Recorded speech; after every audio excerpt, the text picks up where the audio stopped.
everyone, my name is Notepad Anon and I write games for fun. So what are we doing today? We're working on Notamons, the only alchemical monster battling simulator game out there.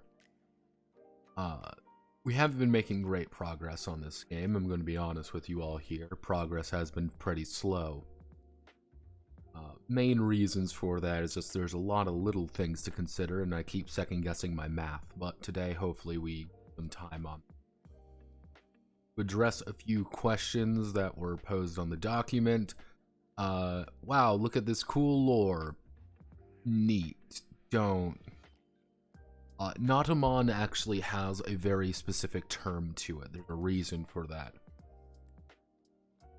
Notamon. Where was it? If we go here, give me 1 second. Nota suffix. No, where was it? Prefix, no. So that's effectively it's note, annotate, connotation, denote. Generally speaking, Nota actually has a term to it, because it's not only not a notamon, they're effectively the way that they're written. They're not a notamon, and there is actually a term for it. There's a reason they are called notamon. It's not just a funny little word. There's actually a very specific reason why I chose that, so don't worry. You really need to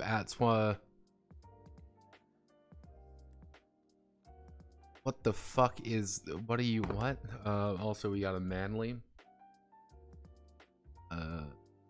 Manly, let's trigger manly. Let's trigger my strongest soldier. Hello? Hello, Buttermanly. Oh no. Manly, no.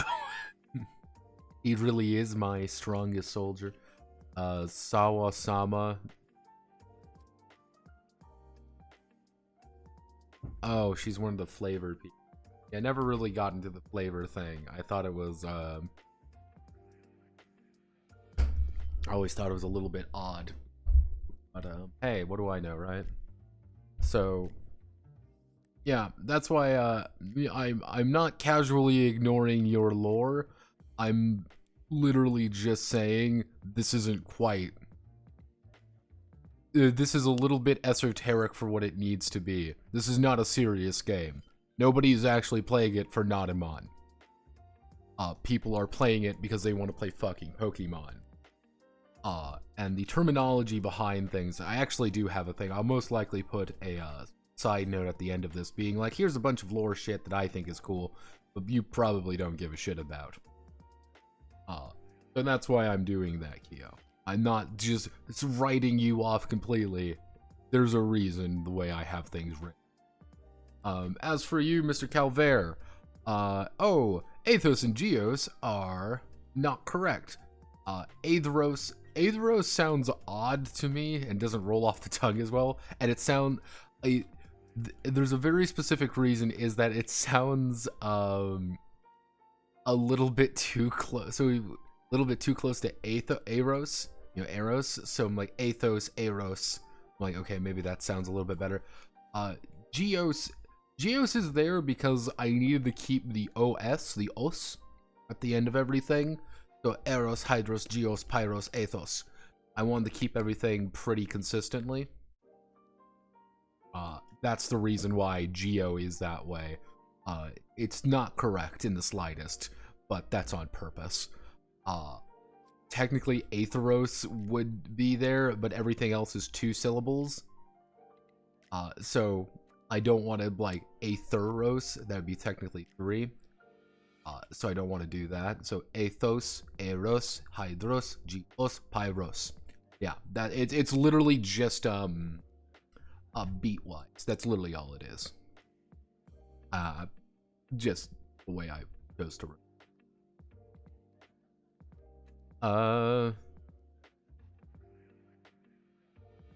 Oh, yeah, her appendix exploded. My friend had her appendix explode in high school. Not a good time.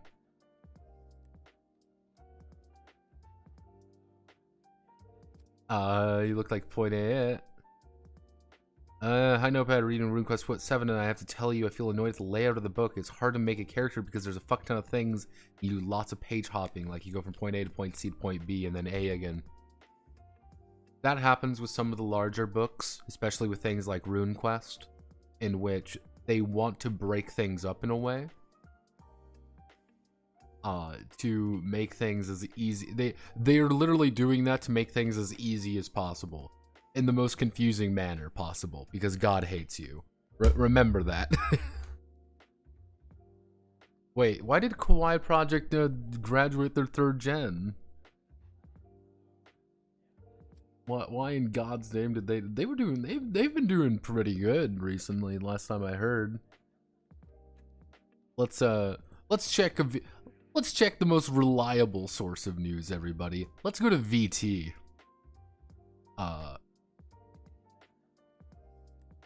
Yeah, they were one of like probably one of the more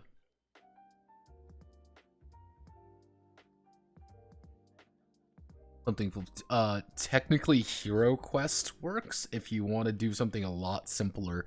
HeroQuest does have a RuneQuest supplement, and HeroQuest is a lot simpler unless you are looking at HeroQuest already, or RuneQuest proper. Yeah, it's a little bit odd in that regard. Let's see. Do we have anything fun with production Kawaii? Let's see what's going on here regarding Gen 3. Official statement regarding Gen 3, everybody. All of the Talents Generation 3. Disagreement over the direction of the production after multiple discussion meetings. Gen 3 is determined to remain difficult to continue their VTuber activities. Yeah, so sounds like it was a yeah, looks like it's a little bit of issues on their end of, because each of them are technically like an idle unit. Like, that's the thing. Like, they're an idle unit. So I mean, I guess if you're Jesus, that is 8 people graduating. Damn. Yeah, like, God, they cut down half the roster. Like, if you want to be, like, technical about things, I mean,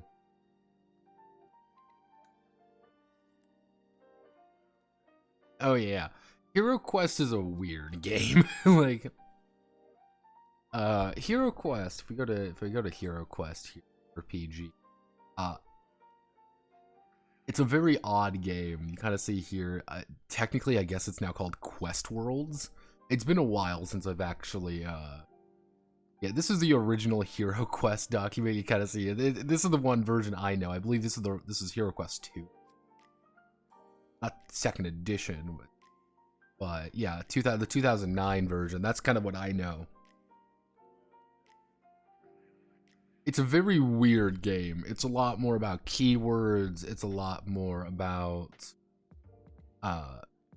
changing. Wait, Moon Design sold the HeroQuest trademark to Hasbro. Whoopsie doopsie. Yeah, technically there is HeroQuest Glorantha. So if you do want to just explore Glorantha, you can. It's right here if you just want to do it. This is HeroQuest's version. It's a little bit different. It is different, I will say that. It's a very different game, but that might be your jammerino. So getting back on track here a little bit. Yes, Frank.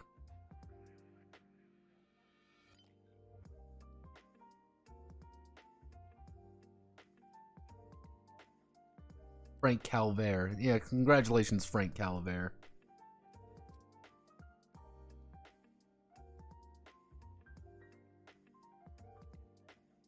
Sorry, Calvarino. Honest to God, I wouldn't have even known it was you if you didn't comment on it and you didn't have the same profile picture. I wouldn't have known. Yeah, always remember that with Google, everybody. Google has your actual name. They want you to put your real name on things. If you don't want your name to be fucking doxed, please don't use your Google account for it, or change your Google name, or just have a different profile picture from your Discord. I will probably not know. Just a reminder, everybody.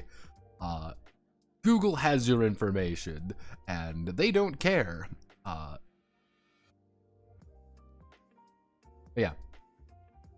Traits. Technically, traits should not be worded as traits anymore. They should have they are a little bit different now.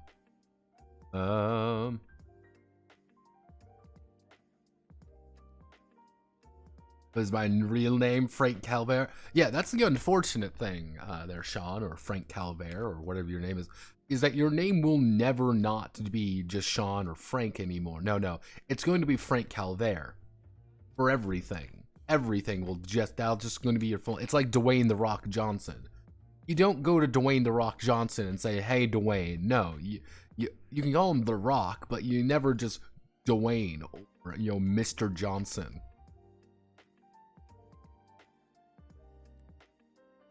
Calvert. Oh, no, it's Calvert. I hope you know. It's Calvert.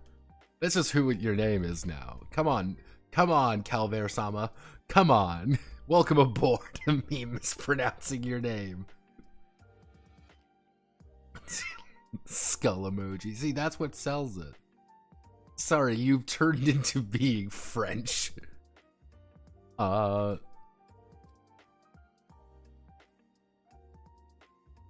Me when I fabricate information to fool Google Hive Mind. The lizard men from the center of the earth won't know what I like on Twitter. Pitch every one of the schizo den knows. Yeah, welcome aboard. We live in a society, and that society is powered by Coom. See, if y'all ever need to know, meaning like, if you ever need to know what kind of horrific pornography Notepad likes, just look at the people I follow on Twitter and you'll find it. I know my true name, I know their true name. Your true name!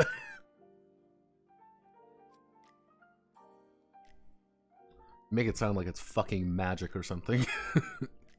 Ah, you fool, I have learned your true name. I can bind you to my will, demon. Like, yeah.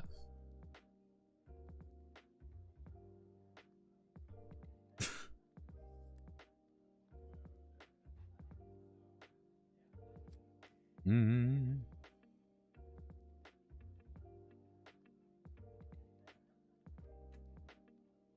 Mm-hmm.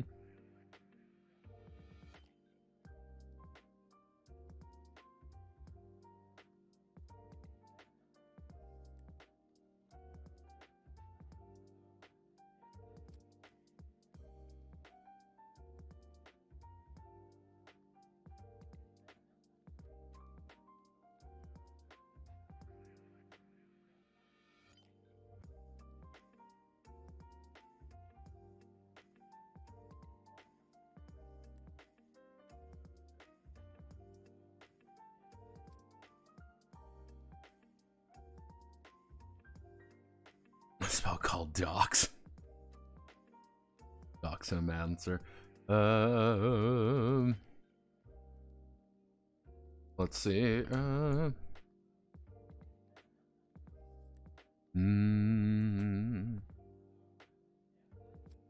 Process of.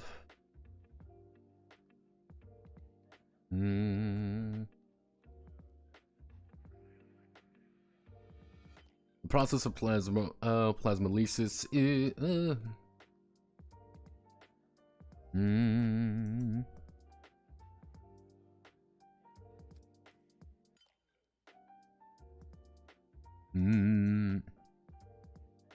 Process of plasmolysis to create Notamon is a dedicated and difficult process, requiring the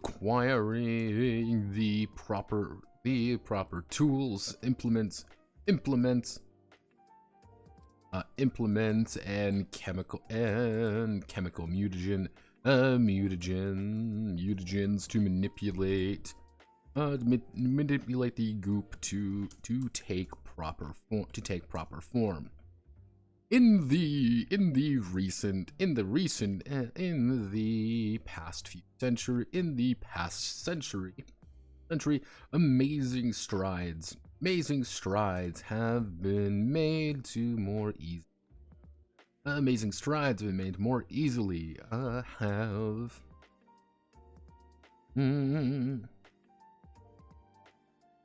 Let's see. Amazing strides have been made to.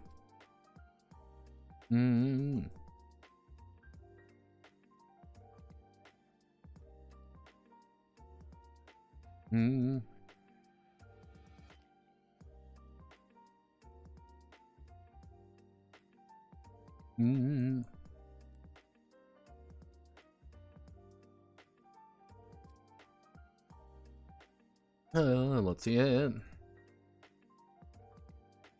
And what would be a correct term? Not cauldron.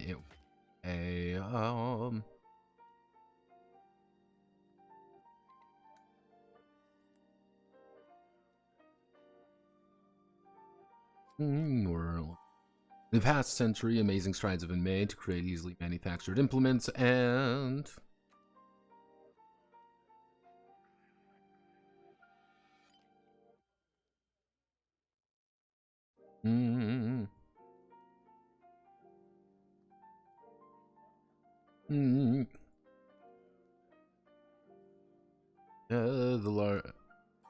the final burden was the chemical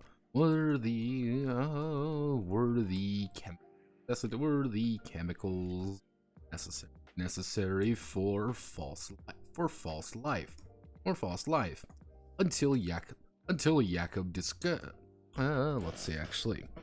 Until it was determined that it was simpler to create, to turn the body into a until it was determined that it was simpler to turn the body into a living alembic. The training of a creator involves involves a massive set of injections, supplements,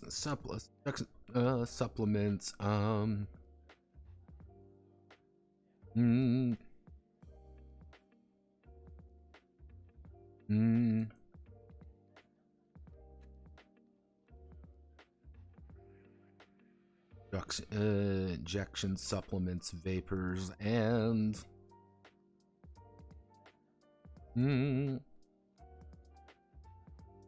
outright baths of mutagenic properties to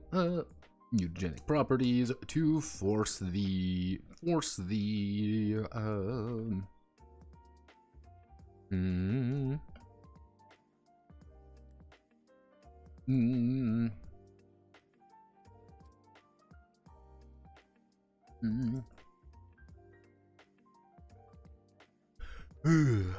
the blood of a creator. The blood of a creator is one of the most potent. Alchemical kickstart. It would be accelerants. The blood of a creator is one of the most potent alchemical accelerants today. But most other bodily fluids can fight. But most other bodily fluids. These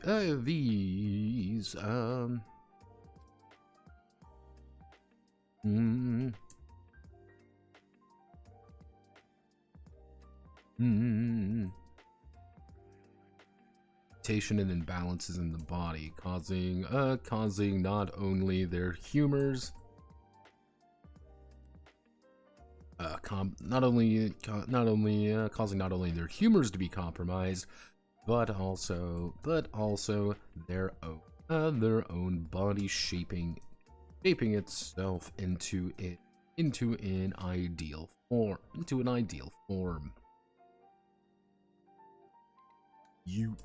The creator is their own. Traits are the expressions of these chemical trials.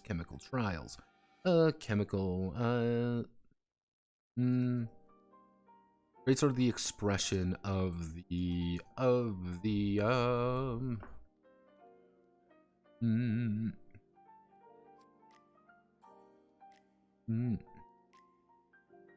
Traits are the expressions of the mutagenic process, allowing mutagenic process. Each trait corresponding to a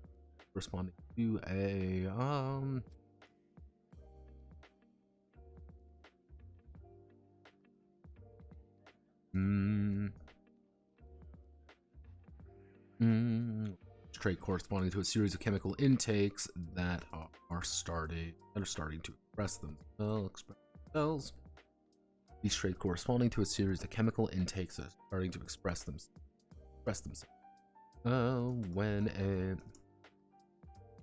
Each rank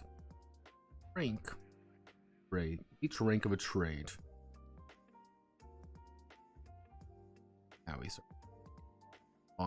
Wonky things here.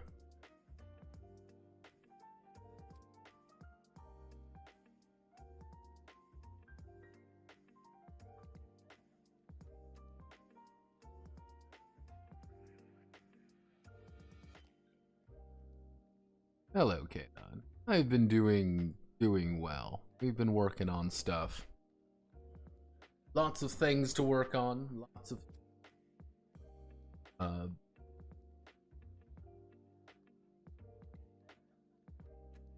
right now I've been having issues with traits here, because the original traits were, you take more of it, you get a larger bonus and you get a larger penalty to certain things. 2 to a maximum of a +10 to something like complex thought, or a -10 to anything involving physical might.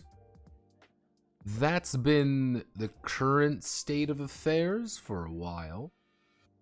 One of the other big things that you end up getting is this, though. Is not only do you get your own mutation, your expression. Pretty much the more you take it, the more it's pronounced it is, and the more of a fucking freak of nature you are. On the other hand, your Notamon mutations get cheaper. You get a discount on those particular parts by 10, 20, 30, 40, and finally 50%. Half of me is thinking this is not correct, because this is going to be the one that is most reflected on the Notamons. That has always been kind of the big thing about new traits, is like, hey, you are a chemical disaster piece. You are... Yeah, and because of it, your blood is so pure of alchemical stuff, you can actually make Notamon. Your Notamon are more efficient. You have better natural weapons. You have better limbs, better, your AI is better. Things like their senses, their armor, abilities, inorganic materials even. Things like that are getting slowly cheaper, because your body is doing its best to make it, and you are just pumped full of chemicals that your body is slowly contorting to. Because you are your own accelerant. That was the original kind of concept behind it. But the big thing that I've been debating on is I have two realms, two ideas. I'm thinking about dropping this. I don't think these are correct. I think skills now are open enough that you can kind of put everything you need there. I don't think adding +2s and +4s or anything like that. I don't think that's quite what we need in this game. I don't think that's correct. Interesting take on the idea of a min-max. Okay, but what is a Notamon? Notamons is a tabletop role-playing game about, I can't believe they're not Pokemon. Except they're all alchemical abominations of God, and you are their creators. If you've ever played or heard of the Gene Forge series, it has a lot of influence with that. They're pretty much budget Pokemon. That's the best way of thinking about them. And you're going to end up taking so it's Pokemon meets Frankenstein. Interesting. Somewhat. Because one of the bigger things about it is every single Notamon is created from a single resource, goop, the primal material in which everything else comes into existence from. A bunch of wizards quite literally got together and be like, hey, we're going to take the primal understanding of everything and use it to make cockfights because we're crazy fucking wizards.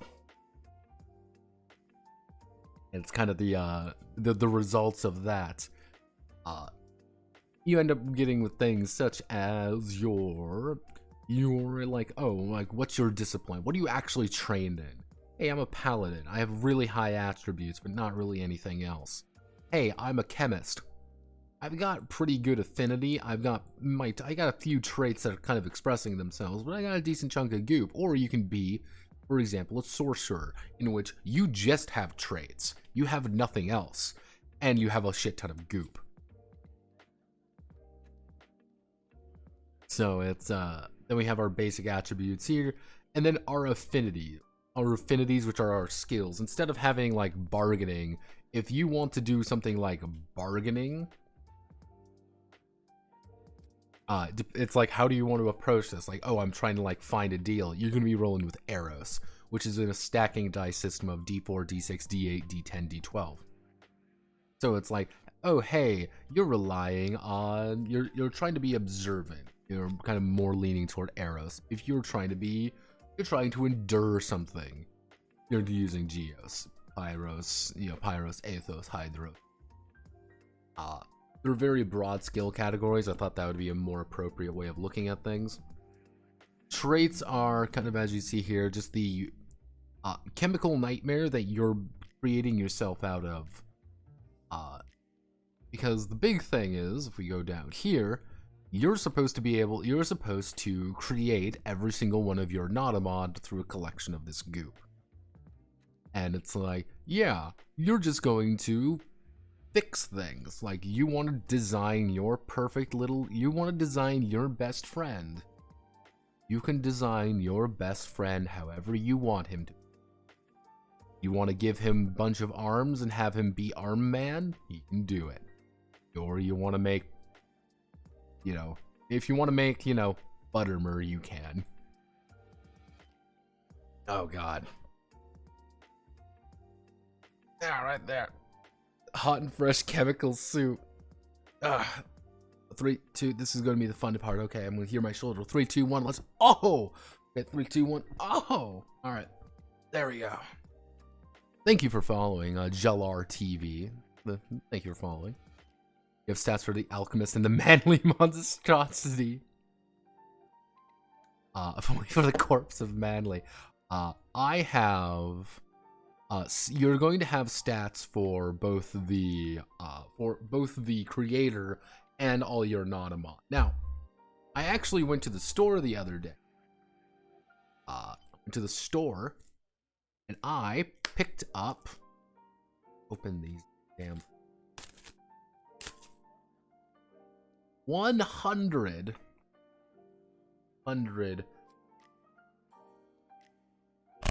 colored index cards, standard index cards, with the goal being that you can, you're going to be able to write everything on these. So I do plan on doing like pre-made characters. I can probably do a better pre-made character and kind of go through the process a little bit more. But yeah, no, stats are going to be the same between them. What I would want to occur is, hey, you have a problem. Something is going on. I want you to be like, okay, I'm going to write down I'm gonna click on my little thing here. I want to write down Buttermer. Hello, Buttermer. I want to be able to write down everything with Buttermer, and then when he's not good, when we're done with Buttermer, Buttermer goes away because Buttermer gets recycled. Easy enough to understand. You're constantly going through these Notamon and then recycling them when they die or when you just want them to go away. Hey, you know that Rattata you have in your hello? You know that Rattata you have in your PC box in Pokemon? Aw, man, it would be a lot more useful if you could break him down to his his core matter and reconstitute him into something more useful. Throw him in the pot. Who cares? He's gone. We don't need Rattata anymore. We're above Rattata hours. We need a Charizard, but we can't make a Charizard with all the, with our new best friends. Fuck that. More and more like a Digimon game. Was never I liked Digimon growing up, but then I saw the one where why not when he works on it? I did that the last few times. Me and Kyo were telling at math and how to make Pokemans about math. I liked Digimon for a while. I think it's like I'm like, ah, man, I love Digimon, and then I saw the one episode where he goes back to the real world, but he's like a Digimon. Scared the shit out of me as a kid. Absolutely scared the shit out of me. I'm like, that is horrifying. Didn't watch Digimon much after that. I was like, holy shit. I don't know why. Out of everything, that was the thing that like broke me. I'm like, something is wrong here. Like, this is not correct. And then when I found out Digimon were literally made of people that did Tamagotchis as a more male-oriented version to appeal more boys.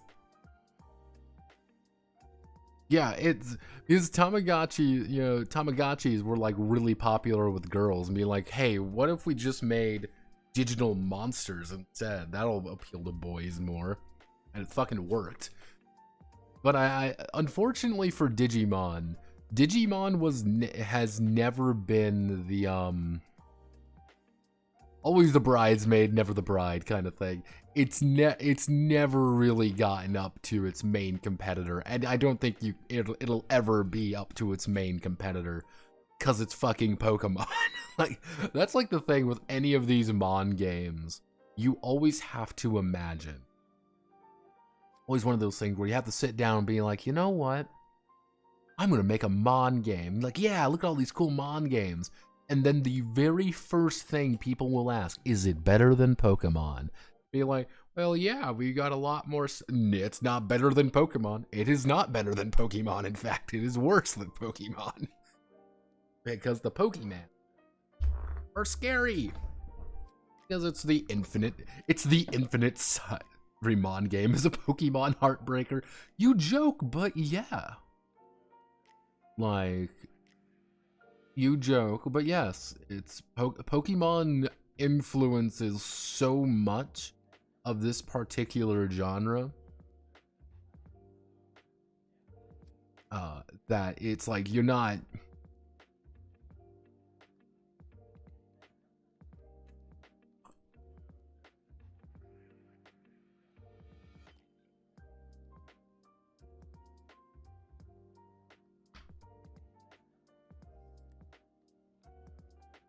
Okay. Let's get down to business.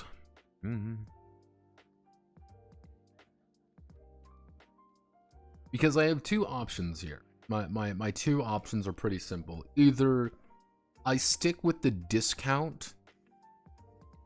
We either stick with the discount option, in which every rank gives you pretty much a 10%. It's a 10% off version. So, rank 2 Maria is, you have these kind of engorged muscles, but any natural weapon you have is 20% off. Yeah, that's like, yeah, it's 20% off. But the thing is, the numbers aren't all like the numbers aren't huge. Like for let's go to like a natural weapon. Yeah, it's like a natural weapon here. If I want to make like a 2d8 weapon, that's going to be like 2 plus d8. That's going to be 17.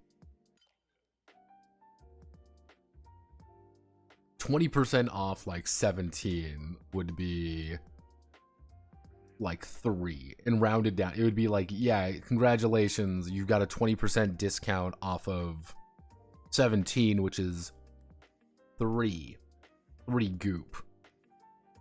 And it's like, oh, that doesn't seem as appealing.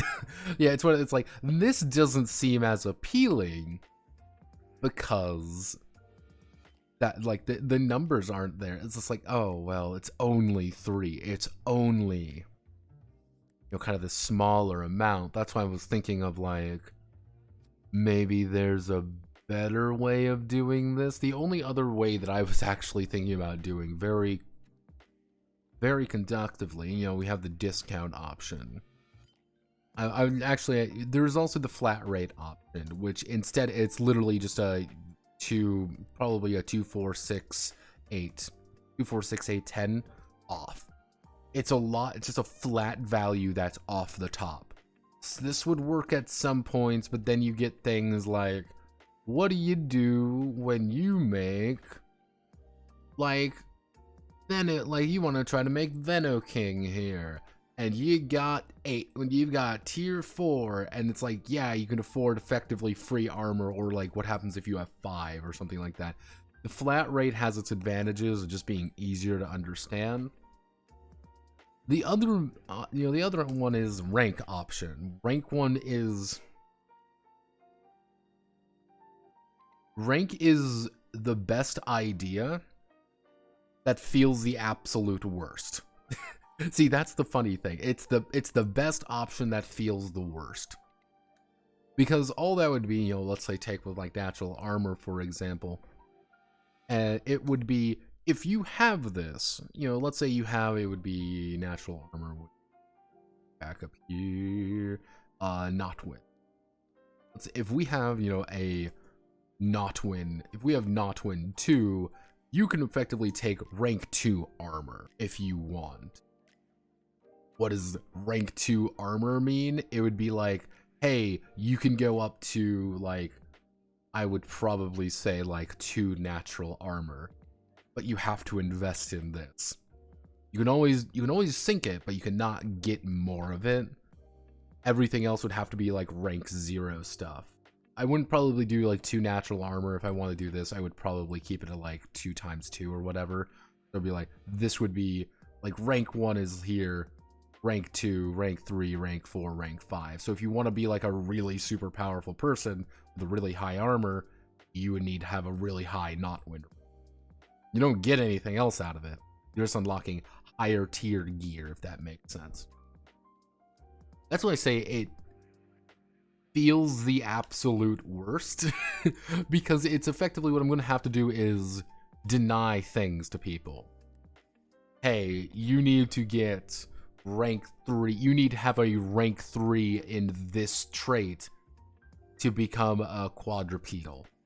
You need a rank 3 here. You know, you need rank 4 to this to get a non-Euclidean shape for your Notamon. That's why I'm kind of going back and forth. I'm like, there's no real good option. And I can't think of a better one, because I want this one to be the direct influence on Notamon creation, because Notamon creation is the main driver of the game. Everything else just feeds into creating a stupid Notamon and killing it. What about a method where it only limits whether you can and can have certain special things like natural armor? It's because of how I have it set up. There needs to be ranks behind it. Because the thing is, there's only so many of these. And there's only so many things I have per. So it's like, okay, looking at this, being like, I still need kind of ranks, or I need to change the mathematics behind this pretty drastically. And I have no idea how I would change the math behind that. So it's kind of like one of those things I kind of like written myself into a corner in some regards.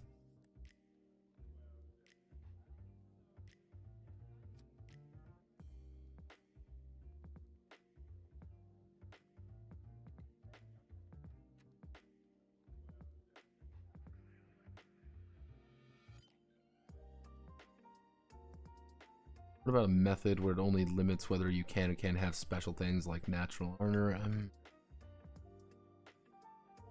See, again, I'm trying to figure out like what would be the good. I've worked myself to a corner here unless I rework how traits do things entirely. Or unlock thing?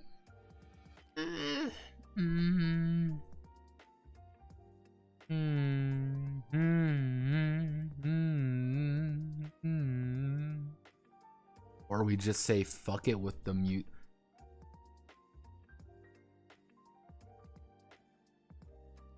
Okay, I'll ask all of you, my beautiful rubber ducks, you. If I were to say you get 20% off an ability if you take 2 ranks in something, you get 20% off your abilities. You get 20% off here, 20% off there, 30%, 40%, all the way up to 50% off on certain things. Would that feel good, if that makes sense? It's a lot more consistent. You're going to get goop back consistently, effectively. And it's not going to be like me denying you it. The only issue is that it is a multiplier. That's why I'm like a little hesitant with the flat aspect, with the flat numbers. Because the flat tax is going to be like, oh, well, I can just get everything for free, effectively, if I get to a certain point. I don't want everything to just be free. Obviously, seems a little bit counterproductive in the scheme of things. So it's like, because everything rounds down. Like, you're not going to get like a lot with the really cheap parts. Maybe that's fine. Maybe that's okay that you don't get things back for cheap parts.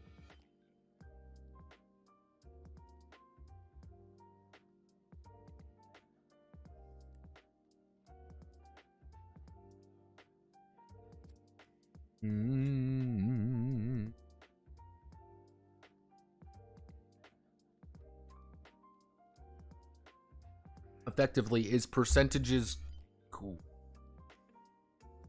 Because percentages would be easier for me.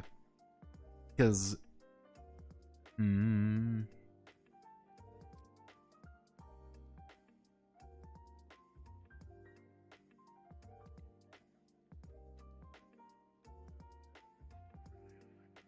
I'm a little bit hesitant to just like bump the costs up like dramatically. Because you're only going to have 100, at the end of the day, you're going to have about 100 goop to actually make a Notamon. And I'm scared if I bump the numbers up, everyone's going to have like 2-legged balls to beat each other to death with. That's not quite what I'm for. I want them to feel unique, even with like 100 goop. I want them to feel like, oh, hey, this is a cool, unique little fucking Dogimon or whatever. How many Notamons can you have? The current math behind things, what I'm thinking of, is you can have 1 plus your level. So you're at start, when you first start out, you're going to have the access to 2 Notamon, effectively.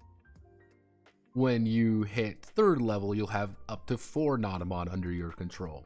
But the big thing is like your actual maximum goop per Notamon is going to increase over time as well, probably in intervals of 25. So it's like, oh, level 1, you can have 100. You can pretty much have 100 goop Notamon if you want. But at level 2, you can have 150 goop Notamon. 5, you can have 120. It would be 100, 225, so on and so on. Because goop is going to be the main currency. That's just one thing I've come to the conclusion of. Goop is going to be the main currency. Because that's really the only thing valuable in this game. Hmm.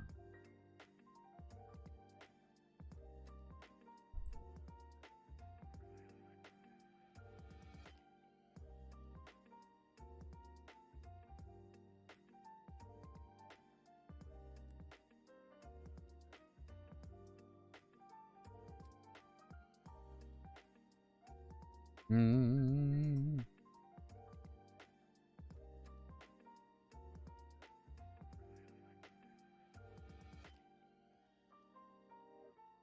Or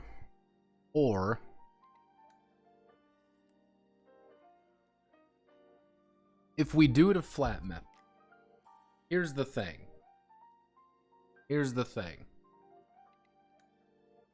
If we do it a flat method, and you just have a flat amount, it's 2, 4, 6, 8, 10. It's just a flat discount to creating a Notamon with those parts. If you want to buy those parts, you dump all your fucking points into one thing, you're going to be able to get 10 off of it. Unless I do like a minimum of 1, like you have to spend something. That doesn't sound right.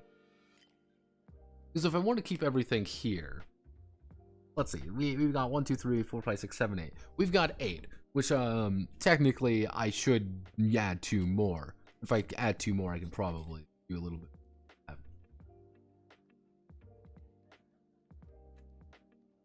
You know what? Let's do a flat. Let's do flat.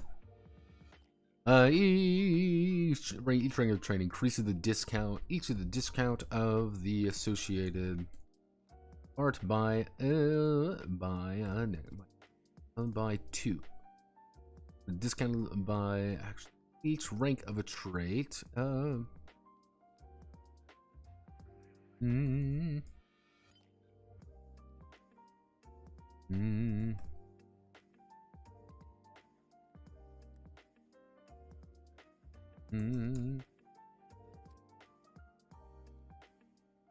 So a rank 3 Zosmos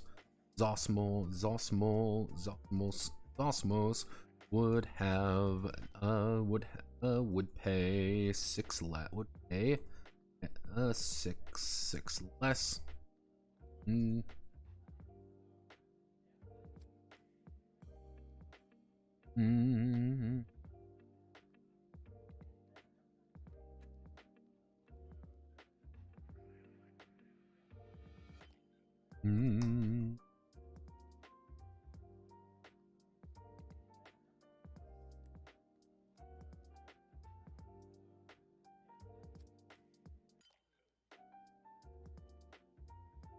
To 5. Let's see. Each trait may be about up to 5 ranks for a total of.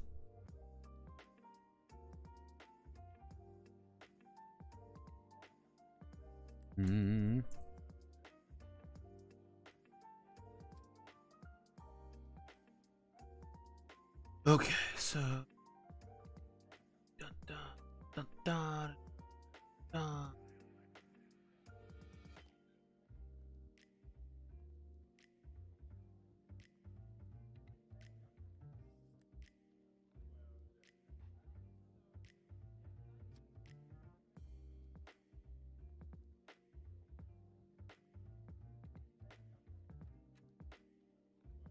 Actually,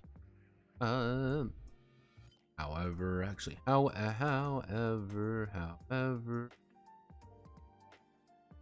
the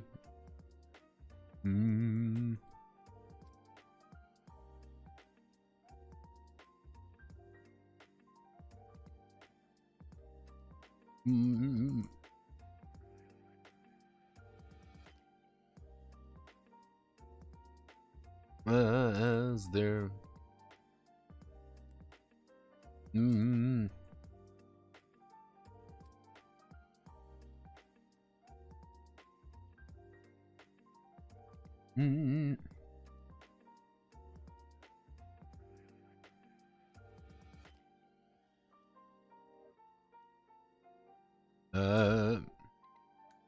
let's see, by rank 3 it is impossible to hide. By rank 5 it may even be a hindrance to their own health. But power Power means everything, even at the cost of the. So you've got our mutagens. We've got 8 currently. So what we're going to do is we're going.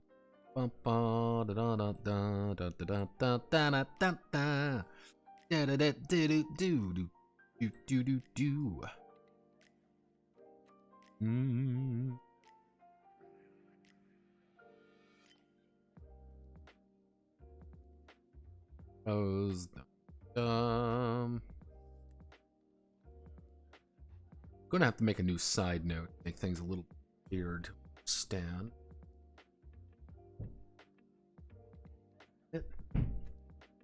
Okay. Zosimos, enlarged head, automated understanding. So let's actually let's just go through fast from making things. We just need to. So attributes. That part of me doesn't want to give them free attributes, but you know what? That's fine. Good reason for that. Size. Okay, attributes, size, shapes and forms, armor, automated understanding, limbs. Actually, if we want to do specific, we can do arms, legs, mouth, tail, wings,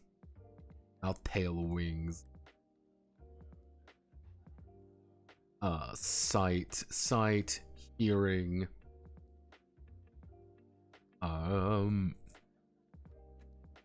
mental affinity. Part of me doesn't want to do it for moves, but if we break it down, we can do natural weapons. We can do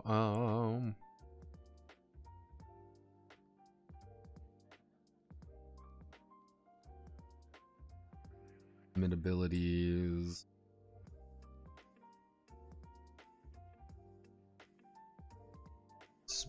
Special abilities. No. We don't need.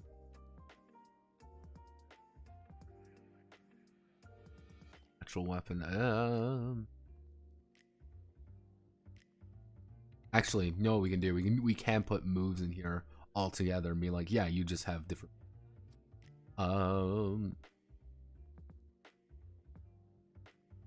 We do something like this.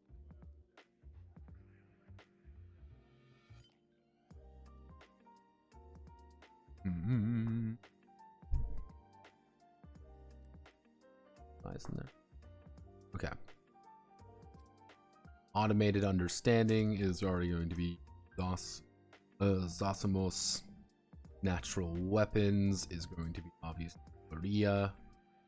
Limbs, we're going to make you. Helmont is going to be legs. Helmont. Hong is going to be hearing.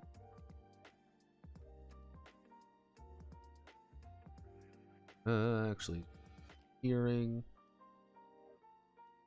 Elemental affinity. Do we have anything for elemental affinity? No. Moves. Hennig. Hennig is going to be fun because Hennig is. We're just going to give you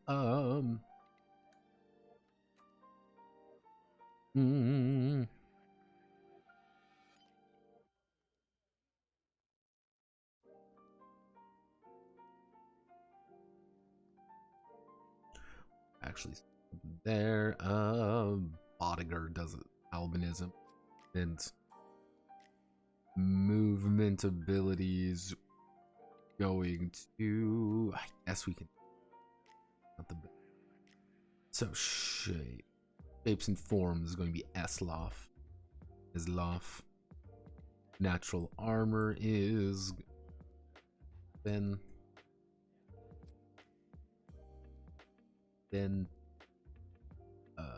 So we need to add in more famous alchemies. Famous alchemy.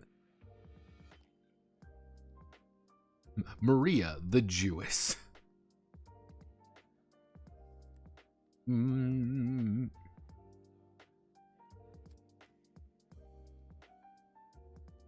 Let's see. Flamel.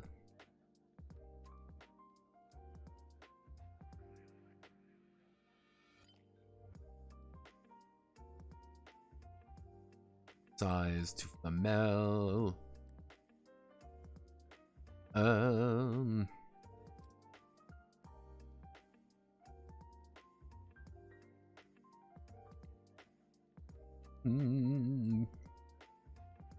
Attribute Yogi Bear. Chinese Hong. We already got Hong in there. Samo, King of Medicine. We want to put in the King of Medicine. Where should we put the King of Medicine in? Actually, if we do the King of Medicine as...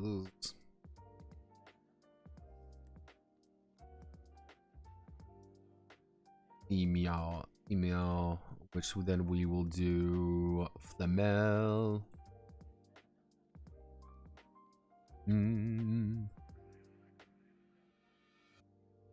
Ostanes, the Persian. Yeah, welcome to like half the names here, just like it's the Persian. Ostanes.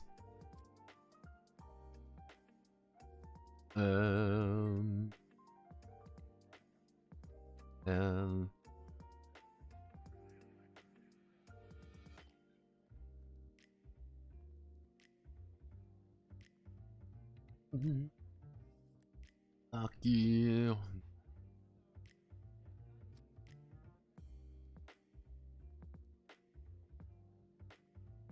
See, Europe Gilles de Release. Let's see. Got some fun names. Scholars of Alchemy. Just vitamin. Juiced. I'm getting juiced.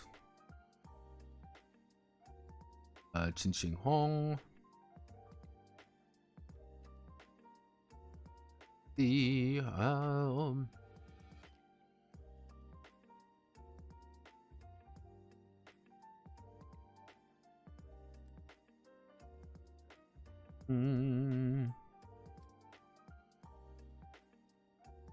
in Whoa. Wei Boyang, Boyang. Right, Yang.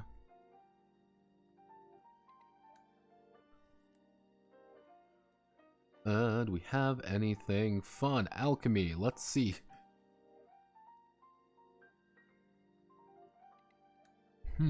Pseudo Moses.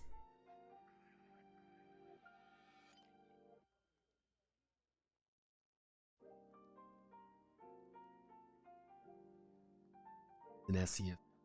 We'll put him. We'll give him wings. How about that? Synesius.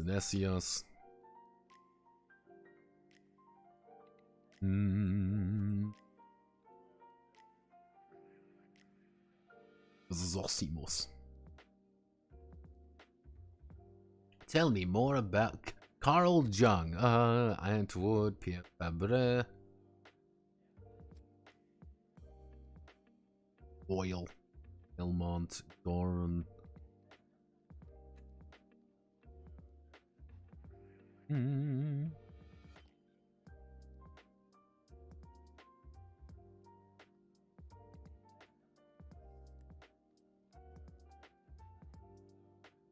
Kunroth. We'll do Kunroth. Kunroth. Oh, Kunroth. Oh, we add in everything. I'm not responding to things. Question with the large org, does that mean your whole body's kind of bloated with them or something, assuming your torso is the same size? Yeah, the best way to think about it, Sean, is picture if someone pulled their shirt up and you could see their stomach. Like, you could very clearly see their stomach, or you could see their heart, because it's just not correct. And it's like your body is incorrect, and it is not fun to look at. Ew. Yeah.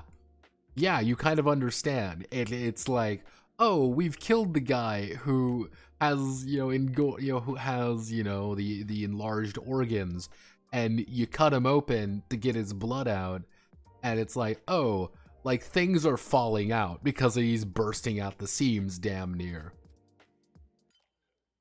Like, you are incorrect. Things are just not right. Like, you are a freak of goddamn nature. Yeah, the thing is, like, all of these are very uncomfortable. Like, because you are an alchemical nightmare, and nobody really wants to deal with you. For good reasons, too. See meow. Attributes. Oh. Lamel. Size. I put Flamel twice. Else.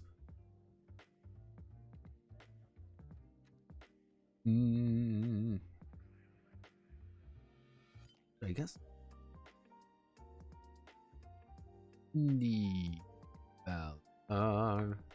Stage.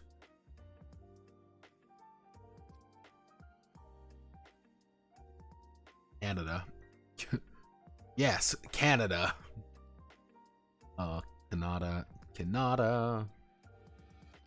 Canada. Arm.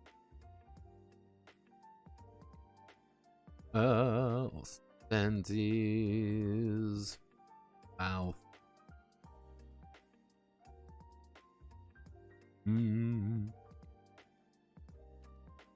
Ducky. Tail.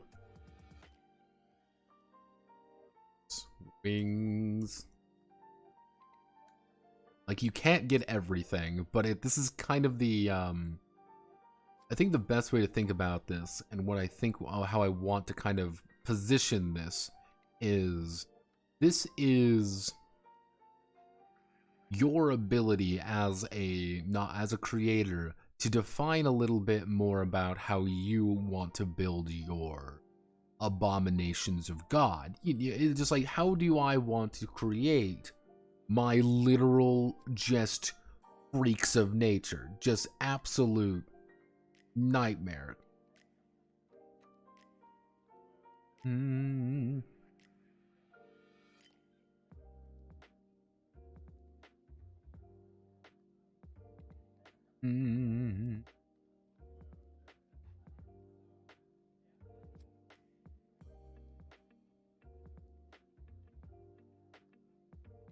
Actually, you know what? Fuck.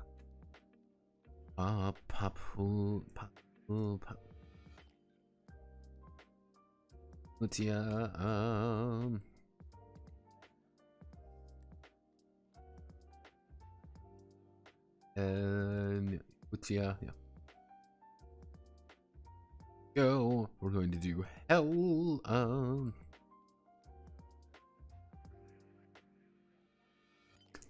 I know what we can call this. Pain tolerance. There we go. That's what I like to see. We that mutagen in the header row. We do here. We set this out.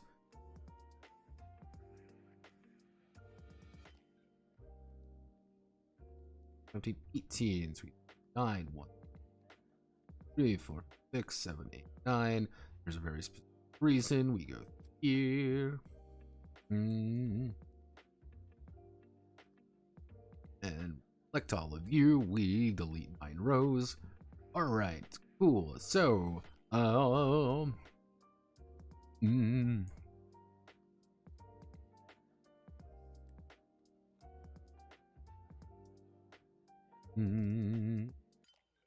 Lamel size, You're dealing with size. What's something to trivial size? We already kind of have gigantism versus dwarfism. Shape. Size is just how big something is.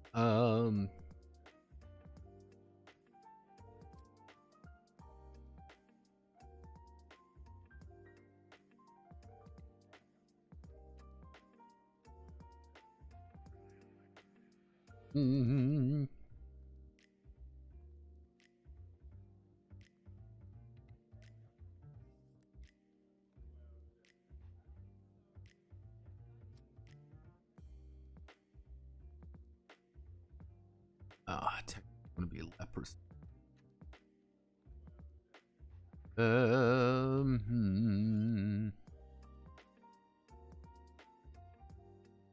Yeah, it would be skin loss. You literally just start losing skin on your body.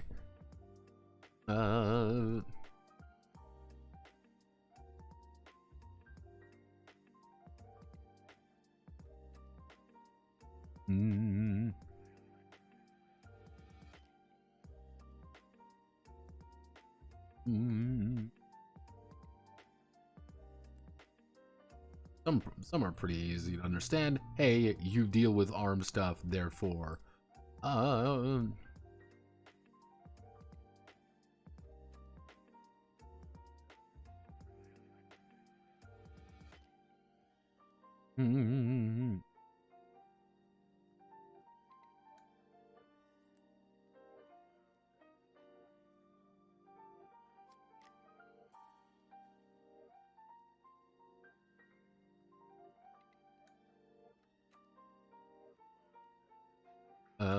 Mouth. We have voice box changing, editing. Actually,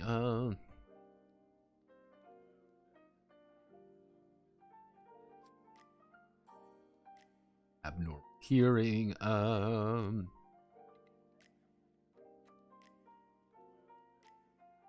Pain tolerance. Actually, what would be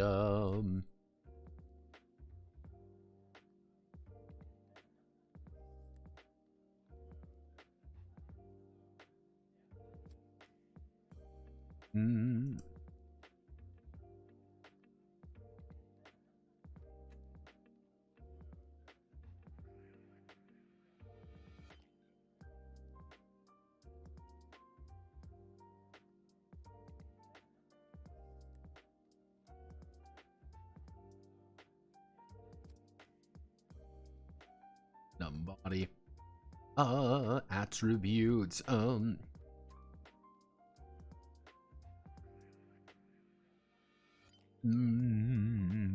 do I want it? Wing is actually vestigial.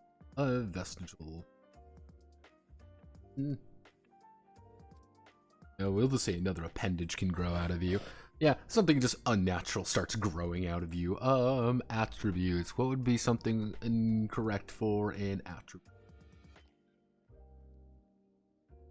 Eat hot chip. Finding forgotten Soviet media. Modern art. Yeah.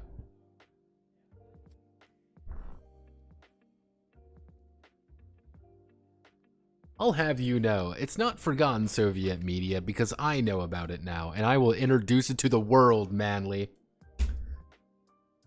First English edition of Enchanted Forest, of Enchanted Kingdom, that's it.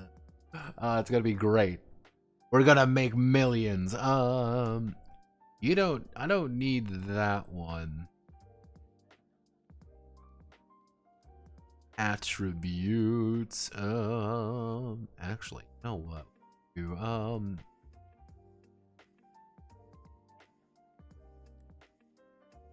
Actually, we should do material. We'll do material.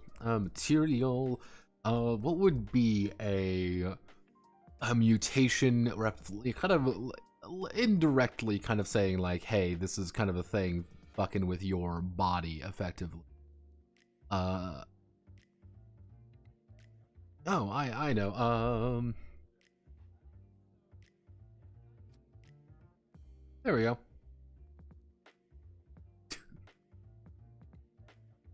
Temporary organ failure. Oh, sorry. Sorry.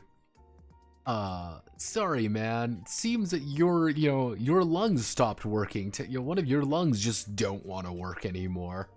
Whoopsie doopsie. Whoops. Okay. We've got everything here. If I want to... You have to write the new side note. New side note is going to be side note of freaks of nature. Actually, no, I know what we called perversion of nature.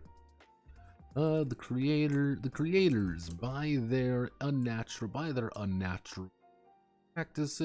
practices and deviant arts are considered by most to be a complete complete group of freaks. However, everyone knows that these same creators command monsters beyond imagination,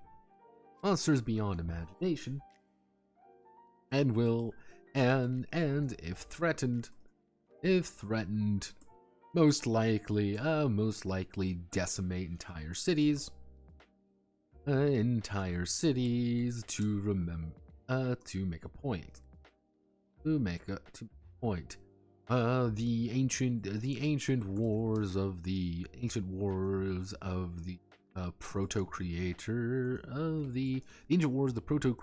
still have noticeable scars. Entire cities turn to unbreakable glass. The perversion, the nightmarish fae, and even other lingering war machines. All relics, a bygone but still present era. Of a bygone era, just waiting for repeat. Oh. So it's like, yeah, you are a complete perversion of nature, and everybody hates you, but no one can do anything about it because guess what? You're a fucking wizard. What are they gonna do about it? Complain to your manager? No, like. You are a fundamental wrongness in the world, but who cares? Fuck them. Quite literally, fuck them. Who cares? What are they gonna do? Complain? Alright, so... Okay. So, where's Plasmosis? Plasmosis, the Plasmosis cycle. Creation of a Notamon.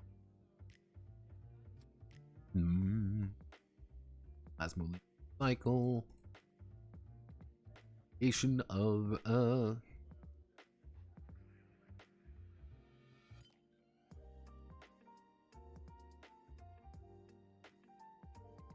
At the sound make a sound where wizards are VTuber style idols they have the manager to listen to, else they go indie and fall victim to their own mental illness. I'm in danger. I'm still waiting for Silverline. I can't even remember what the fucking name is.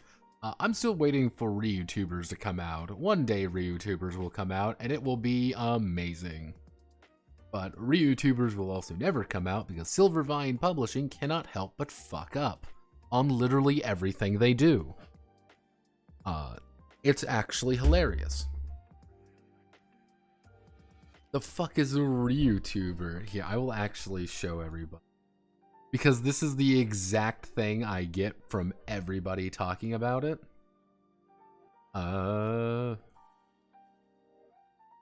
Nope, this isn't. I can't even Google it. There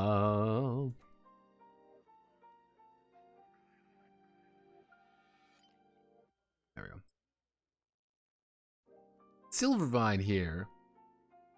Here, this is ReYoutubers, otherwise known as Dragon Shamans, ReYoutuber Dragon Shaman streamers. This is one of those games that like here actually. I wonder if I can find the artwork.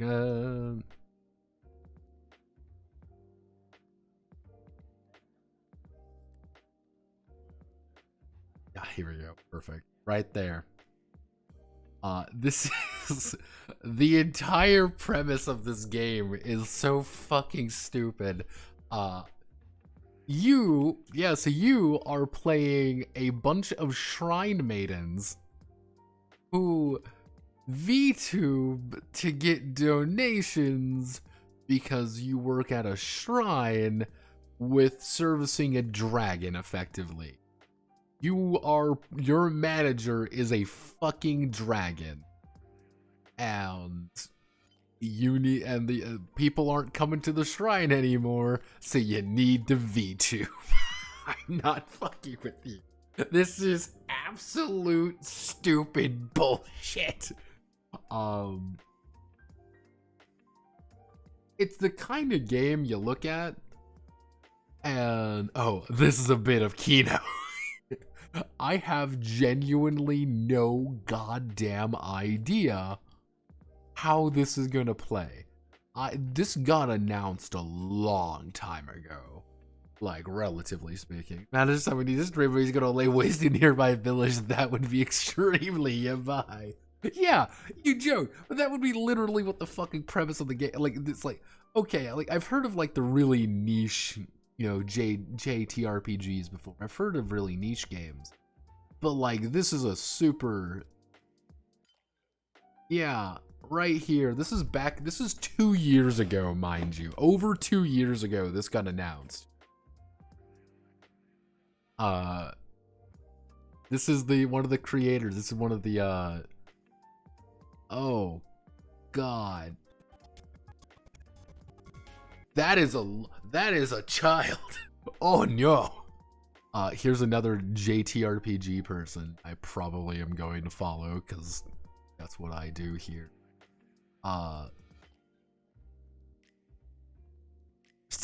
There's Table Derby, everybody. Can't escape Table Derby.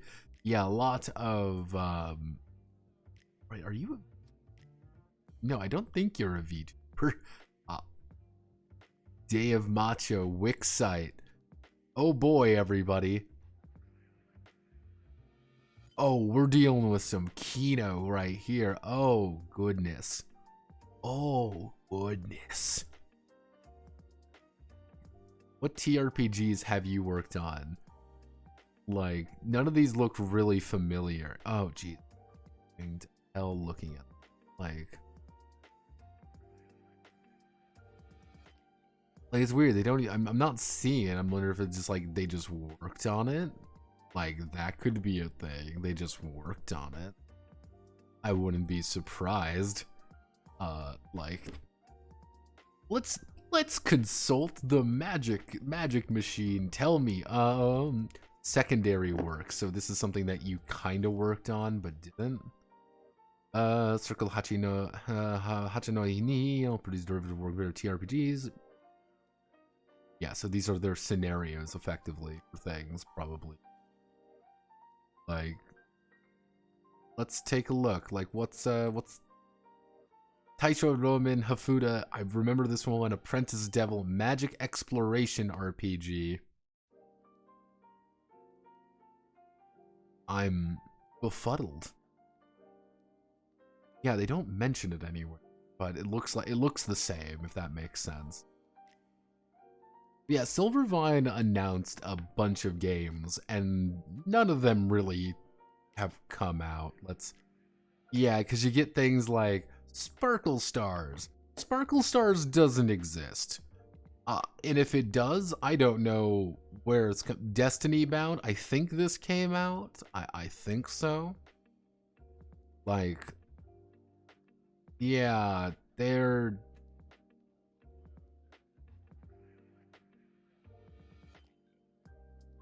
Yeah, you kind of see here they're kind of talking about things because I think it's like it's effectively it's an English company trying to like translate like certain games over. We've gone over a couple of them. Floria is just flawed. Like Floria is just fucked. Sparkle Stars, I don't even know if Sparkle Stars exists. I've never seen it. Summon Skate. Summon Skate was beautifully flawed in an interesting way, but still flawed. Destiny Bound has, I think they did like a Kickstarter for it, but not much else. Yeah, I don't know about these ones, guys.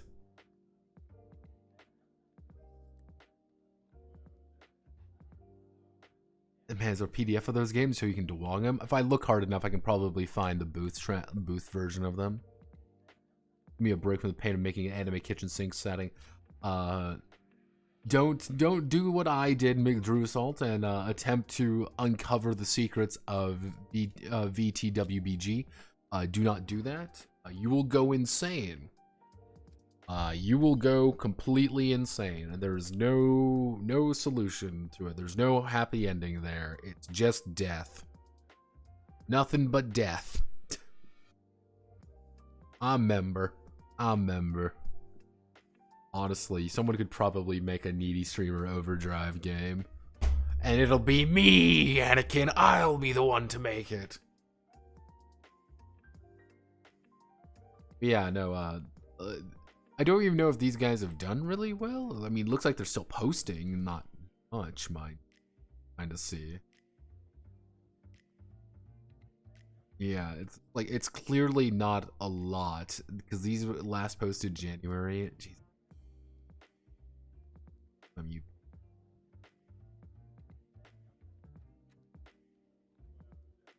Yeah. Yeah, this was Doopy. Yeah, let's see. Have either of these two games? This is Silver Seller. I have no idea. I do not. Game is weird. Summon Skate. Not surprised, because Summon Skate is wrong. Like, it's a beautiful disaster area. You kind of see Lin Yasuda. I follow him on Twitter, actually. Yeah, it's one of those things that I would be fascinated to see. I don't know if a PDF even exists. I do not know. It's probably out there. I would need to get a copy of it to even debate on it. But so let's get back to work. So a Notamon is created.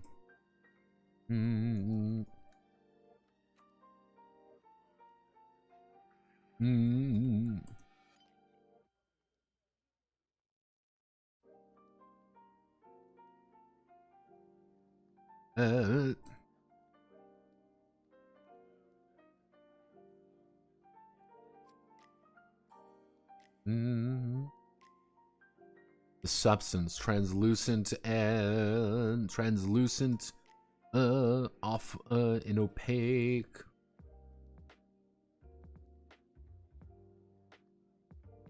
Shimmering sludge is known as goop. Is known as goop.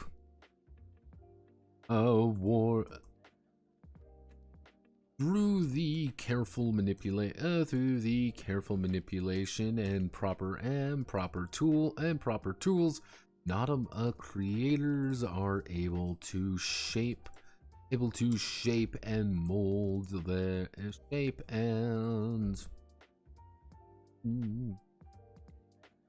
build their ideal Notamon. Creators are able to shape and build their ideal Notamon from this primal matter, as it is everything at once, but nothing at all, as it is all. Various accelerants and mutagenic tools are mutagenic chemicals, namely a creator's blood, are required to kickstart the process and turn the kickstart the process. After a short amount of time, a newly minted Notamon completes the plasmolysis cycle. Completes the plasmolysis cycle and is ready to be ordered and die on the field. When a Notamon reaches their expiration date, they will the creator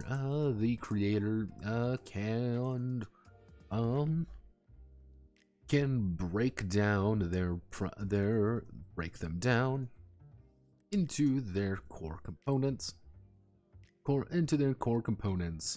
then back to goop to be reconstituted yet again.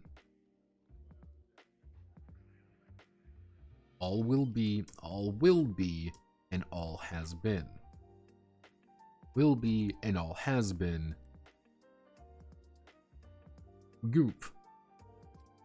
Notamon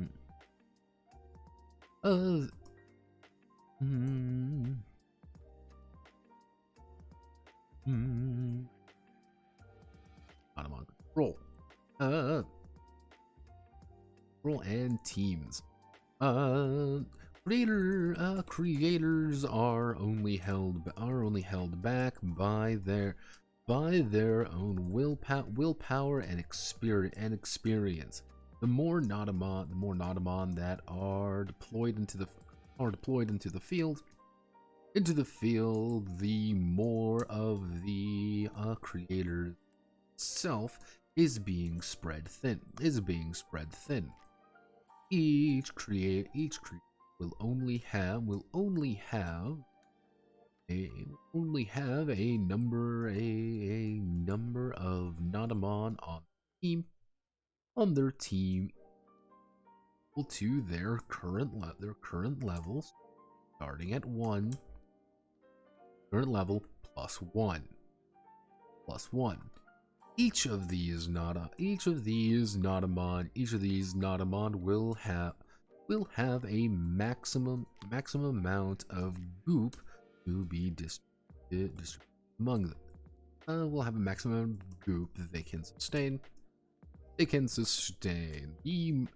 The more powerful creators are able to manipulate more of the primal essence. More powerful creators are able to manipulate more of the primal essence to shape into deadlier, larger, or more abstract creations. Each Notamon can have 100 plus. Each Notamon can have 100 plus level time. Each Notamon can have 100 goop associated. Actually, 100 goop dedicated to them. Each level past the first adds plus 25. Adds 25 to that total. Past the first adds 25 to that total.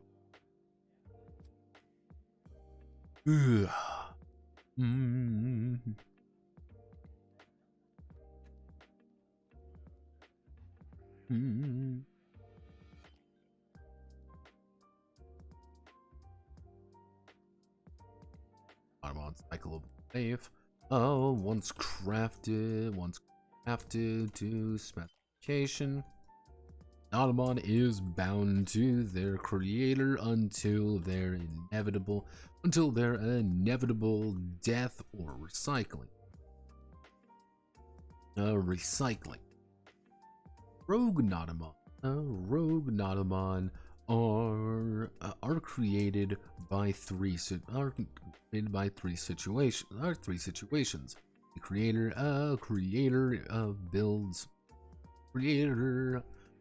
dies tragically before they are dies before let's see, creator dies before they are able to cycle. The creator dies before they are able to recycle.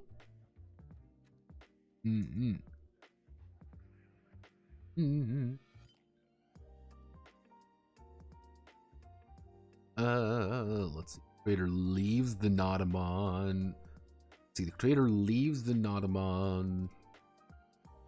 How do I want to work this?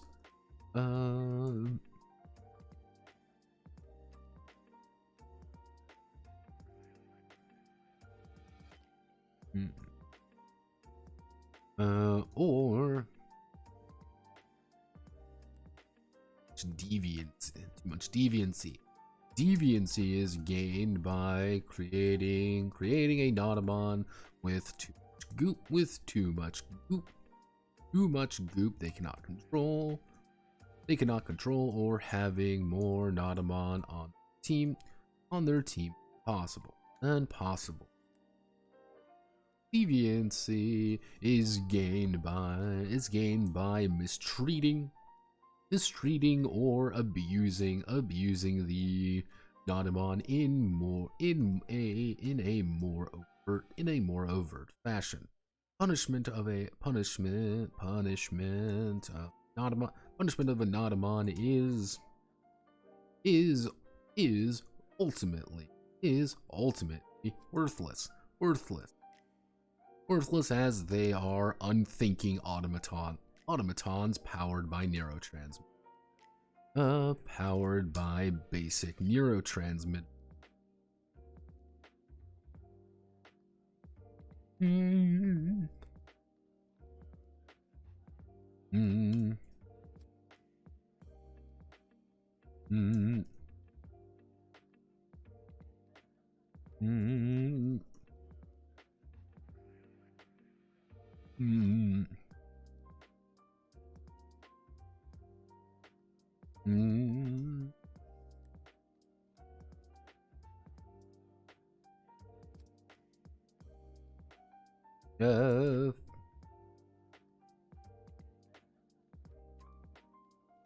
Torture then build up deviancy, which Notamon's various fight or flight responses triggers to react to the pain negatively. Effectively, if a Notamon if the Notamon is in agony, it's thinking it's in agony. Effectively, if a Notamon is in agony, it's thinking it's in agony. Therefore, it is thinking.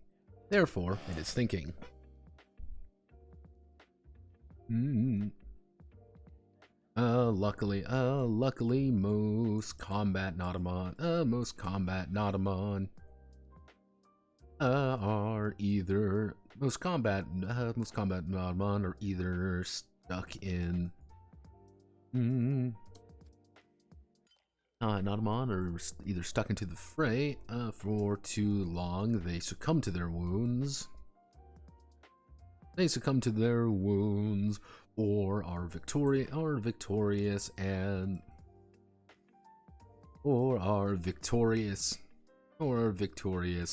having their wounds deadened, wounds treated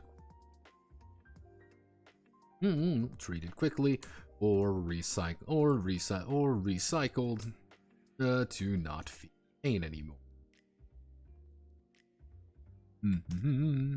Yep.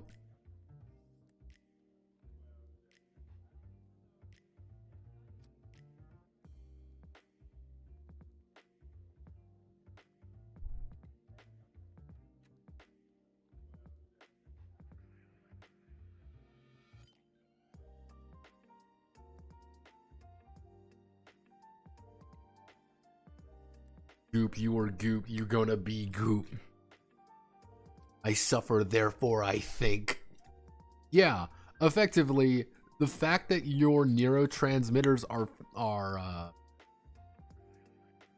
pretty much firing is making sure you think, because no creature ever wants to be in complete pain, and pain tolerance is good. See, now this is one of those things where I'm probably going to have to put a little note in there, being which what I'm probably going to have to do is put in a little thing about esoteric abilities, which aren't really abilities, they're just going to be things that you can do or have affect you in some way. Because it's one of those things where it's like, oh yeah, I did like to design my Notamon in a way to test weapons out on them. What do you mean test weapons out on them? Oh, well, I like hurting them and seeing how far they can go until they die. Being like, that sounds like a good way to have deviancy. Oh, don't worry. I've rewired them that they feel only pleasure out of getting hurt. It's like, oh, you're a complete sociopath. Oh, you're a complete psychopath. Oh, understandable. It's like, yeah, have no fear. I've completely rewired their brains to actually associate pain with delight, so they're not thinking anymore. Like, wow, that's horrific. Like, why would you ever do that? Like, I don't know. 'Cause I can? Like, that's a terrible reason. Why would you ever do this?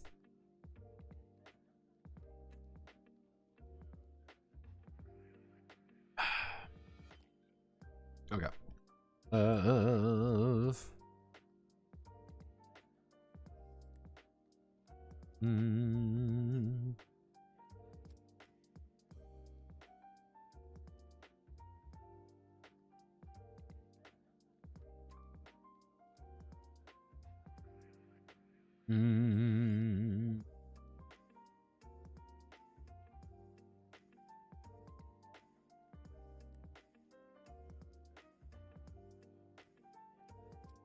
Notamons. Why punish Notamon, your transmitters, inevitable.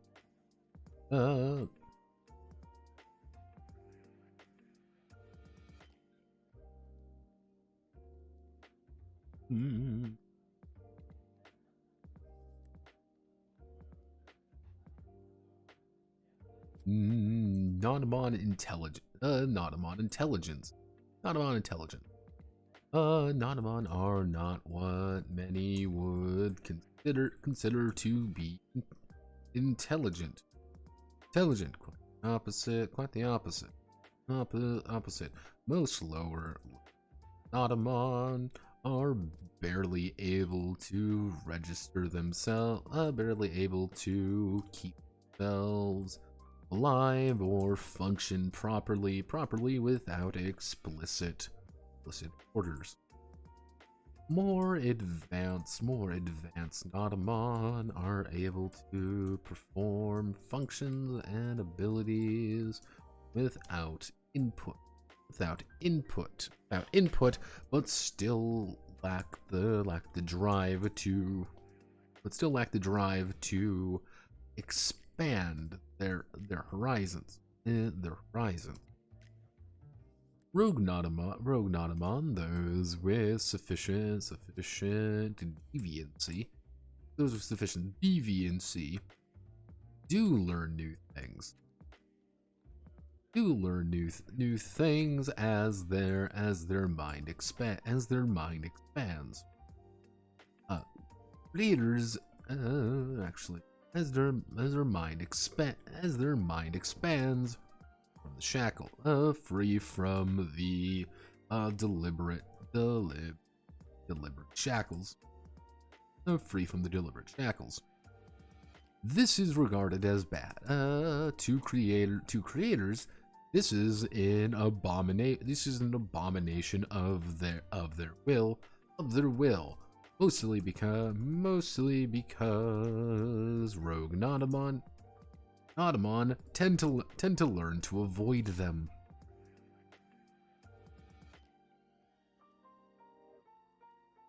Tend to be vastly more intelligent than the average. than the average creator by trying to avoid them.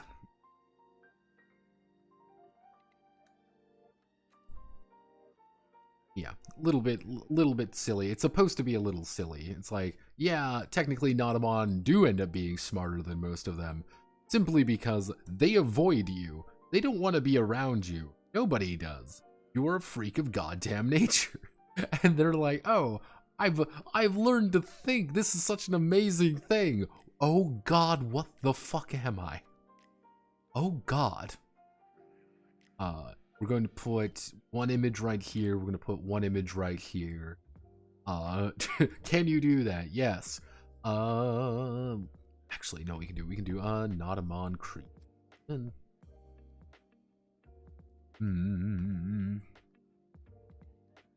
When designing the creator's Notamon,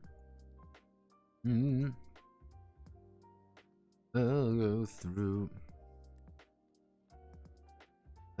different steps of the full process. Most designing these barely able to keep it live function. Let's see. When designing the creator's Notamon,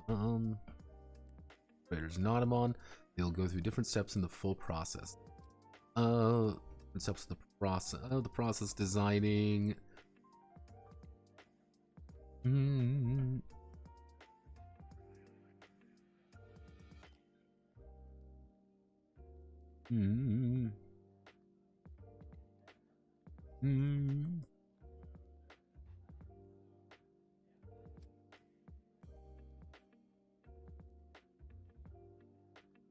Each step will have choices that may or may not be exclusive with other sections.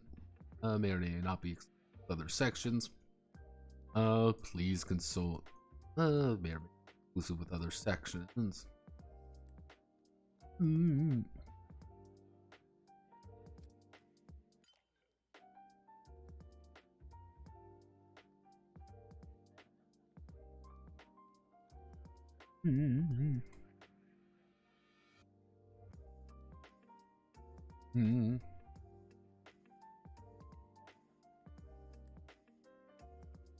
Step by step guide will be.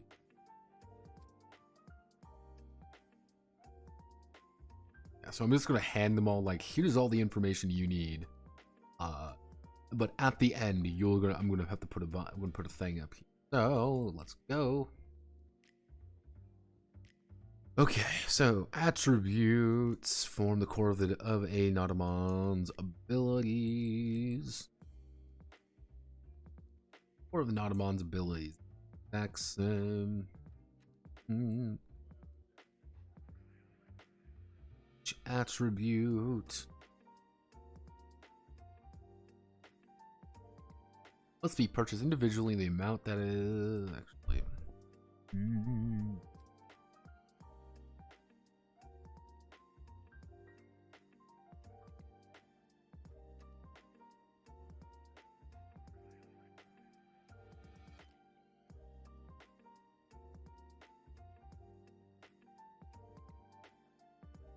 Individually purchased with goop up to the desired amount.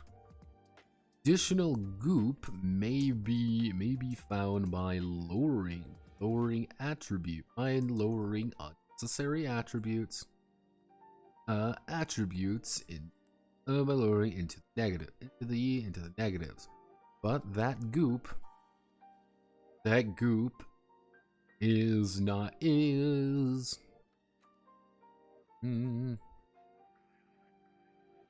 only applied to that. Only applied to that, not to that Notamon.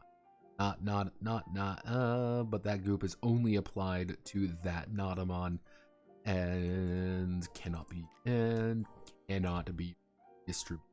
redistributed. Effectively, what I'm trying to get across here is that you can't suddenly decide, oh hey, I'm going to just make, Cripplemon, and Cripplemon's big ability is that he can't. He has -6s on everything. He's literally helpless.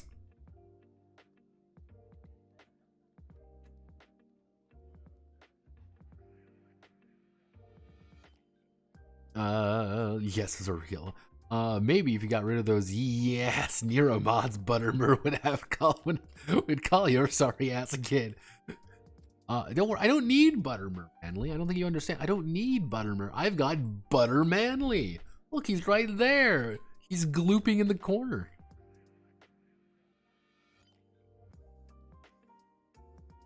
Why?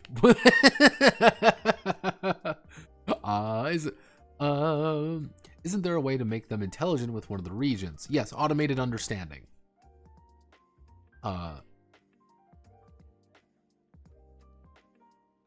I just list that Notamons have to list its true goop cost and modified goop cost separately.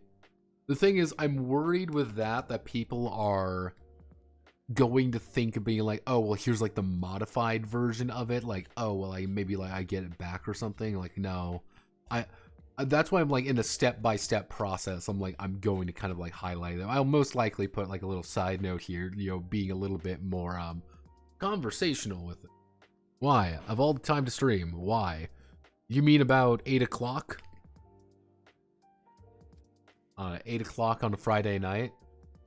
Because I'm alone on a Friday night, and that's what I do. I'm not cool and hip with the kid. It's very early. Yeah, I meant to stream earlier, but, it's Good Friday. Oh yeah, I forgot it is Good Friday. Yeah, we had a big game. We had a baseball game today. So I almost got hit by like 3 cars on my way to get coffee. Right. You kill your yokai buddies in the process they find scary and fuse their essence into a new creature. Like, I think it's like, how do I want to work? It's all about presentation. I think that's the thing that's always like a big part of it. Because it's like, oh, Shin Megami Tensei, like, yeah, it's kind of dark, it's kind of spooky. You're like, and it's like, I'm gonna fuse this cock monster with this giant worm dick, and I'm gonna make Lucifer or whatever. Like, there's the entire idea that you are, like, it's supposed to be dark, it's a little bit spooky. Even this, the literal subtitle is Delusions of the God Hand of Creation. We're not really going into this being like, man, this is going to be a friendly family adventure. No one should be thinking this. But you do it for something like, but imagine if you were like playing Pokemon and it'd be like, oh wow, good job kid, you caught a Rattata. All right, throw him in the fucking blender and we're going to make a new friend. Like, what? Like, what the fuck are you on about? Like, especially if no one comments on it when it comes to, like, like children's thing, like something like vaguely fucked up in a children's thing. It's like, this isn't right. And I think that's why we see a lot of like shock horror. When you see like all the weird Pokemon like ROM hacks where it's like, oh my god, look, if you kill the Pokemon or whatever, they die. I think like that's a big part of it, is like, oh, hey. Like, it's supposed to be fucked up. Like, you get blunted to it.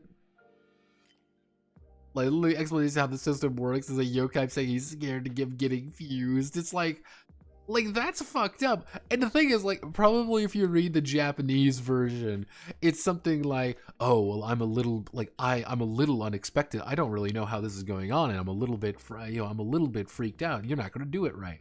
It's something probably very innocent. It's probably something incredibly innocent, but it's just like, I'm terrified of getting fused. Please don't do this to me. Yeah, it's like, no. It's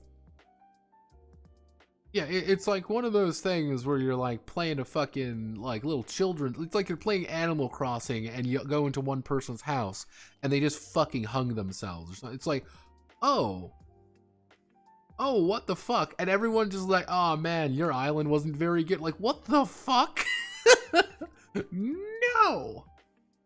Like, this is awful. Like it's a children's thing, so it shouldn't be that way. But isn't that 95% of indie horror nowadays, isn't it? Hey, here's this thing that's innocent. Now it's awful. Oh, okay.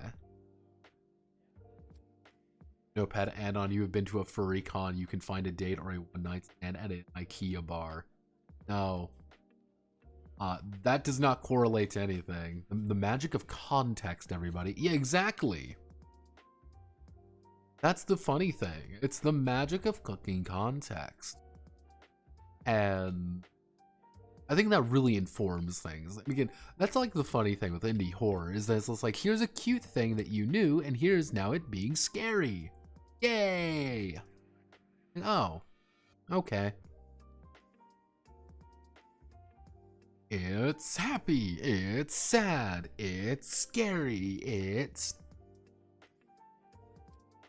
That was a big one for a while, where like the Animal Crossing horror games, like, oh, well, we murdered someone and we eat him or something, or, oh, hey, we're playing this, but oh no, we're gonna kill someone. Like, it's like, oh Jesus. Being a fused part of their life cycle. In SMT, you're conscripting demon suits. Oh, it's fucked up as expected. Yokai Watch is about befriending a cute yokai dudes, and they have the most fucked up explanation for how fusion works. And the thing is, it probably makes a lot of sense because they're like referencing it, being like, oh, well, in this like Taoist cycle, if you do this, it's fine. It's like, what the fuck? What was the other like really odd, like, wait a moment. Well, it's like the Pokemon manga. Fucking Pokemon manga. That there's some bits in that fucking manga. Shit goes hard. Shit goes hard. A fucking Abra gets cut in half at one point. People like Pokemon die. And you're looking at it like it's a children's thing. It's like, what in the god fucking damn it? Holy shit. Like, damn, Scyther, you fucking scary. Pokemon mangas, Pokemon die every third chapter. It's great. Yeah, it's like, damn, Pokemon, what the fuck?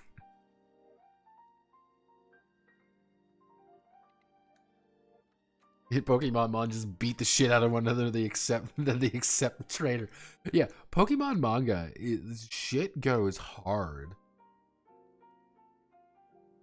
and it's like, damn, people are dying. People are getting fucked up.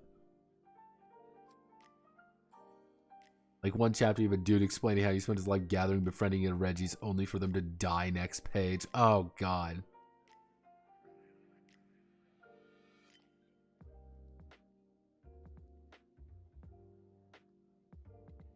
Yeah, it's like, oh no. Ash first had a horny Jigglypuff. Again, context, my friends, it is everything. Remember Refresh, I remember Pikachu isn't the main. Well, yeah, because it's not Ash Ketchum, isn't it? That's the thing. It's not Ash. It's Red. That's the thing, right? Like, they didn't really bring, like, oh, it's Red, because Red is canon. Like, Pokemon lore is fucked, man. Pokemon lore is hardcore. Like, that shit goes fucking everywhere. Like, oh no, Satoshi is a different character from... Well, if he's red, then why doesn't he have a Charizard? It's like, it's shit like that. It's weird. Yeah, it's Pokemon lore had alternate universes a core part of the lore. Fuck it. The millisecond you bring up alternate universes in any media franchise, it's Jover. Like, it's fucked.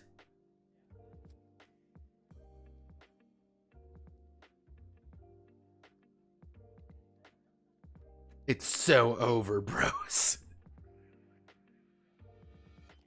It's Jover, bros. So let's do we're going to get rid of you, but we need to bring you on.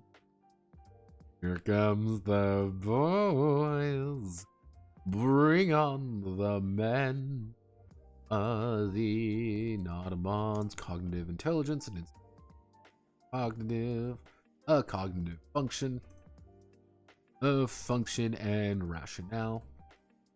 The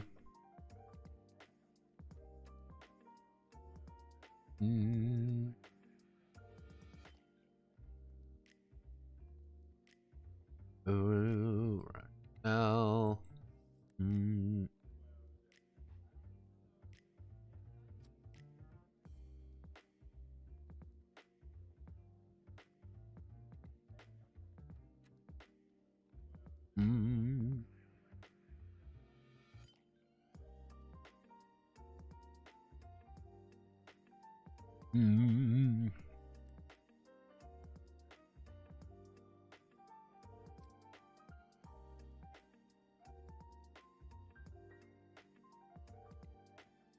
Actually, empathy and sense of self.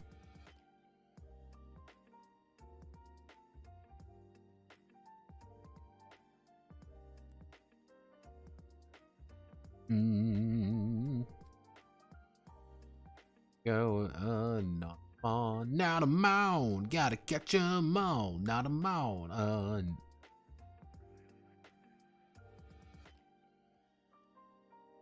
Okay, so attribute. I'm gonna flip this on its back.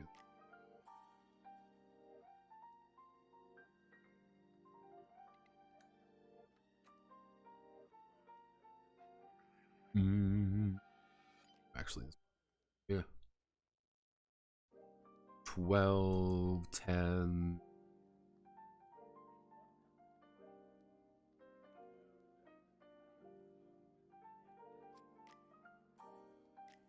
-1. 5, 6.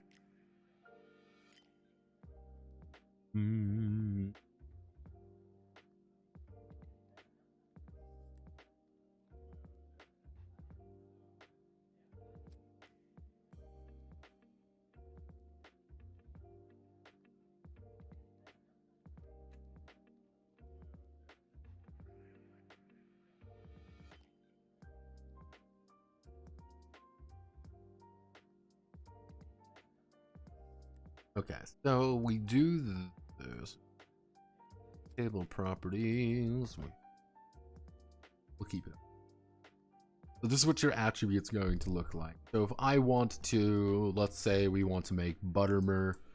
We want to make Buttermer. So acumen, agility, body. Actually, ECU, EGI, BOD, CN. We want to make Buttermer. Buttermer, everybody. Body is going to be 2, and Endearment's going to be 1.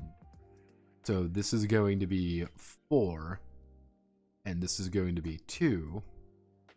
2. He's going to have 1 sense. His agility is going to be kind of dog shit. And his acumen is he's a fucking idiot. He just does not understand. He's just fucking stupid. So he's going to have 6. Okay, so we've spent 2 effectively on just these.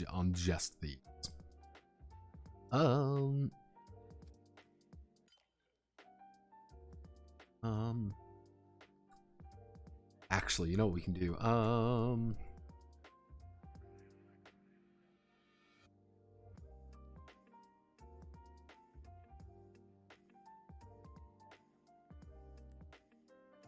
Applying trait discount is applied to the total spent rather than individual amounts per. There we go. I think that'll actually fix a lot of my. Because what that's effectively stating is hey, you're not just buying, you're not just pretty much, killing the cost in one thing. You're killing the cost for the entirety of getting all.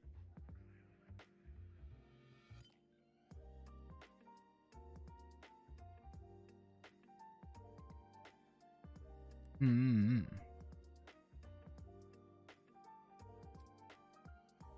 In Silver Candy, you don't play as red or blue. Those events just happen. Same for Let's Go. You see, I avoided with my game by making negatives and not give extra points. It's what I want to do is I still want to give people a sense of like I really want to fine tune something, but not give them an absurd amount of points. That's why I want to keep things with negatives. That's the very precise reason. Is I like giving people options when it comes to these things, because if you don't give them options, they're going to start. I want my Pokemon to be like this. This isn't canon. This isn't canon. I want my Pokemon to be stronger. I want my Pokemon to be better. I want my thing to be better. Why is my Pokemon not good enough?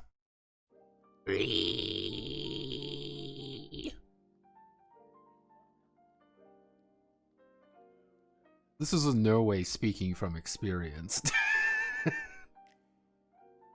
In no physical possible way is this speaking from experience. It's fucking. Why do that? We can add in the note here. We can add in. We either add in an image. Actually, do we add in an image or?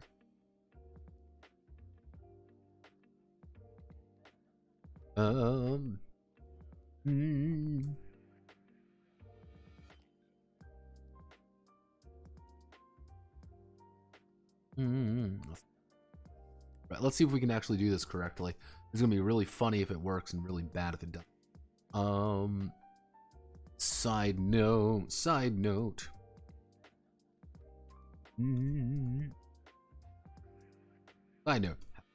how this works.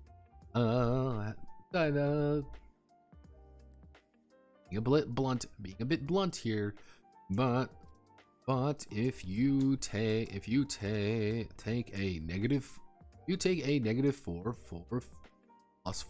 plus 4 goop, you cannot spend that.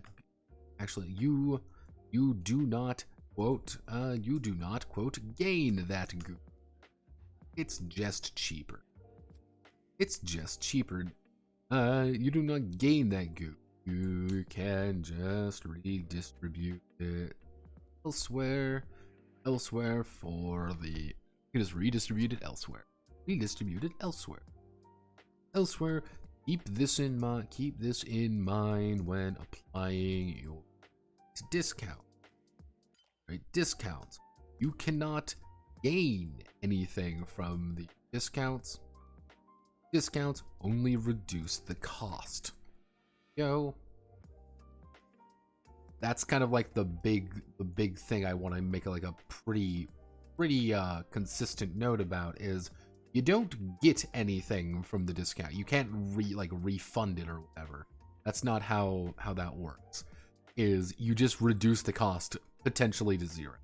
That's all. So it's like, please spend your goop on attributes if you have that particular one, because you should get it. Like, this is good for you. Redistribute.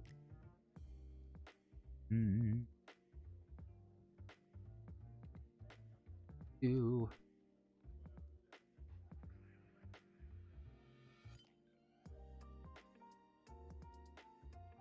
Ooh, all of you. Oh, nope. Not fight me. Come on, baby girl. Come the fuck on. Why the fuck are you over? There we go. And Darth. Oh, technically you should look like this. So we hit table is zeroed. We add a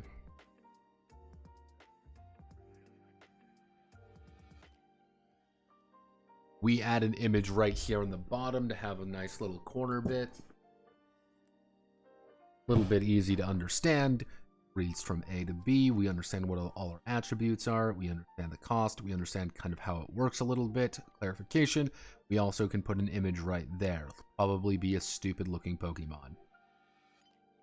You know what? You know what we can even do right this second?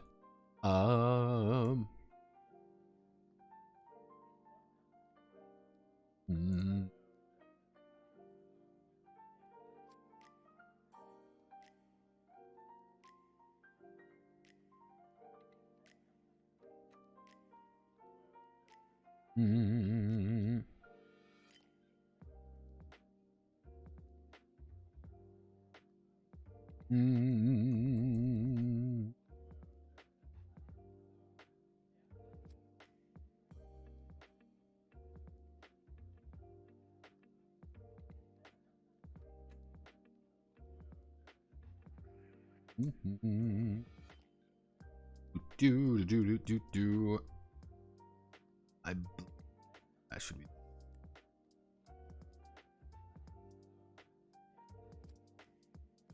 Size of not a mound. Size of a not a mound. Not a mound. Gotta catch 'em all. Pokemons. Oh no, don't want to suggest. I want to edit. Here, size is the Notamons overall mass. How large it is on the field and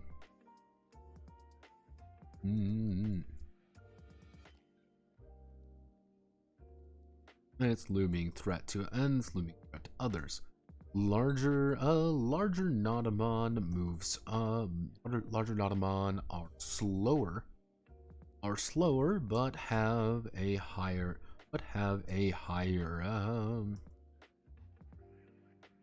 pain tolerance. Have a higher pain tolerance. Have a higher health pool. But have a higher health pool. But smaller target. But smaller Notamon have the speed, and agility to avoid them. Each size category has a. Each size category increases the amount of potential damage can do to smaller enemies.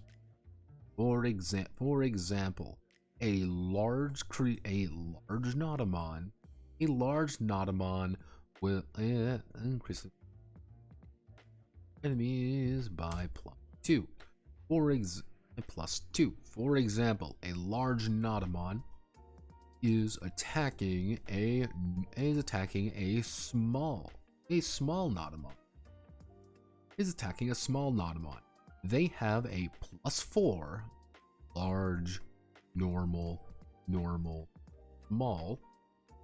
They have a +4 damage modifier due to smashing the small innocent innocent tiny actually not tiny because we are smashing the small alchemical small creature to death.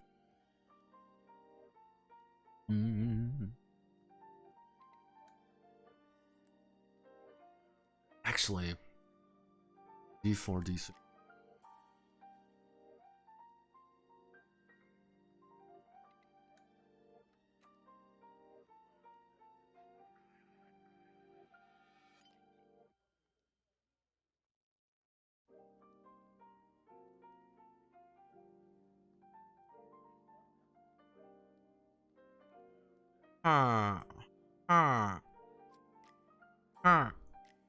Actually,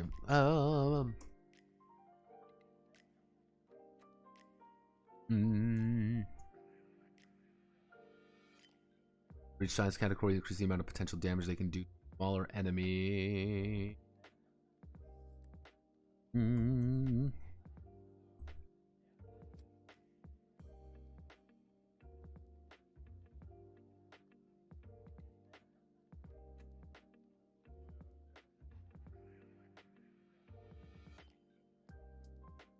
For example, a large Notamon is attacking a small Notamon.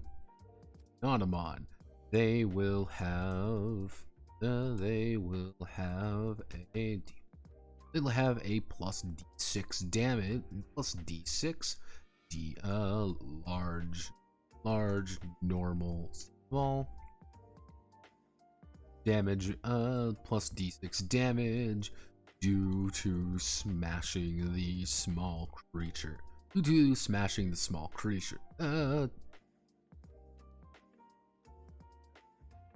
Hey, this thing is twice your size. Maybe don't fight it, unless you're really fast. Notice there is not a damage reduction, however.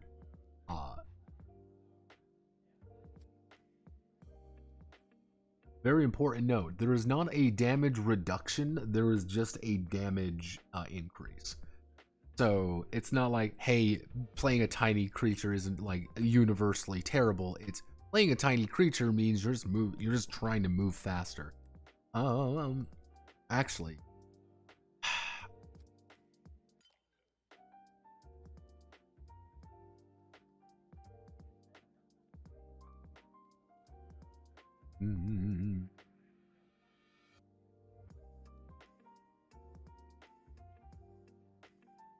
but small Notamon have the speed and agility. Avoid them. You have health, they have pain tolerance. I should say,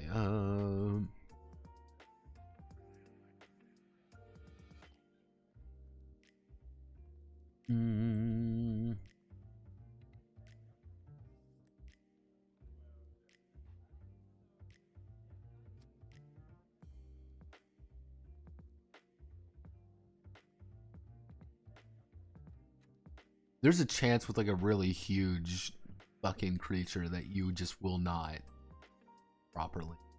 Very likely, in fact.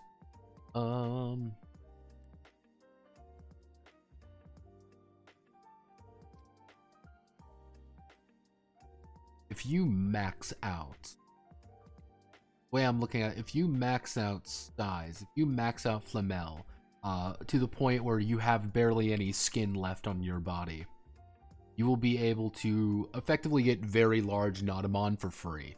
It'll cost you 3 goop. Or, yeah, it's like it'll cost you 3 goop. Actually, no, it'd be 5 goop to get a very large Notamon. You'll get large Notamon for free. You just won't have skin. Like, you will be permanently wrapped in bandages because your skin is falling off. Part of me wants to change the goop cost, though. If we're changing the goop cost, maybe, because currently it's on a... I did everything as base 5. Like, it's 5, 10, 15, 20. Everything is kind of very much based on that. So, but maybe we do, 10.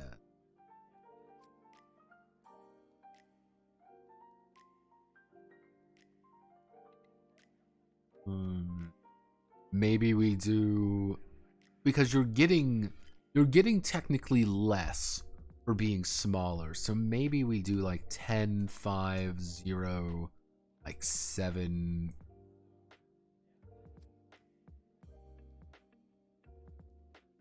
Increase the numbers up differently.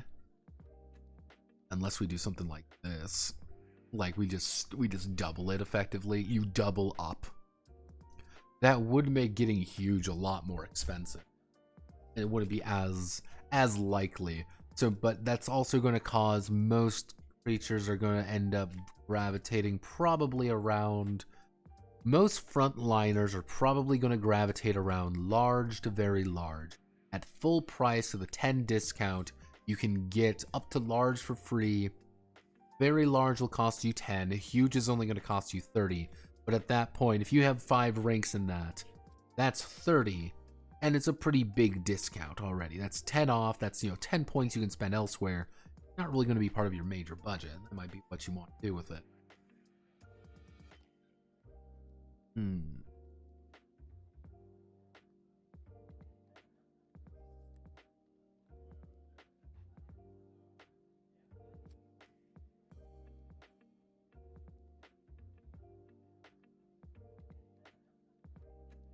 5 goop for a walking skeleton. Nice. Honestly, I'm thinking this might be increased non-linearly. Yeah, I'm thinking of like that's why I'm thinking if we do the kind of the doubling up, it increases the amount faster. Being a giant motherfucker means a lot. Actually, I should say,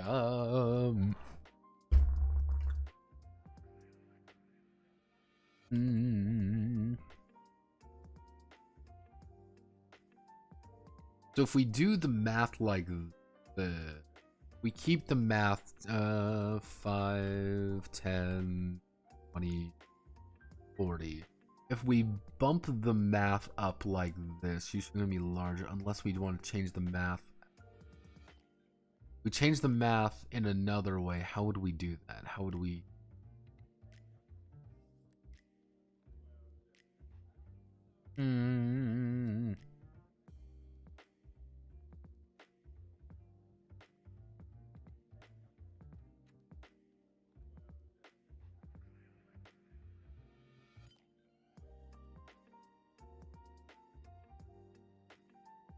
Average and small both have 0. Might be a fine trade-off. So just do even something like this.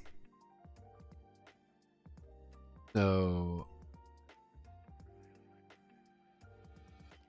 you just spike the amount. So like smaller average, like average size would be like, how do I even want to?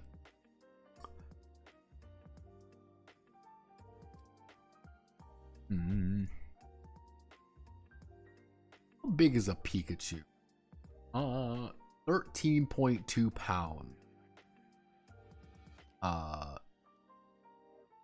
Let's actually do what do you consider a small creature size? Like what just tell me what a small creature is. I mean, I guess if we do 2, if we do 2 to 4, if we do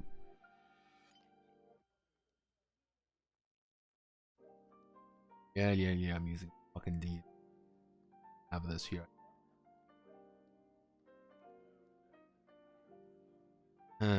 If we want to do this, maybe we do, because tiny is like a P, like tiny is like, it was like always like it's barely peachy. Like this is a tiny little fucker. That's the thing. Like this is a tiny little creature, not necessarily like hand size. Like these are still like an animal that they can do things with.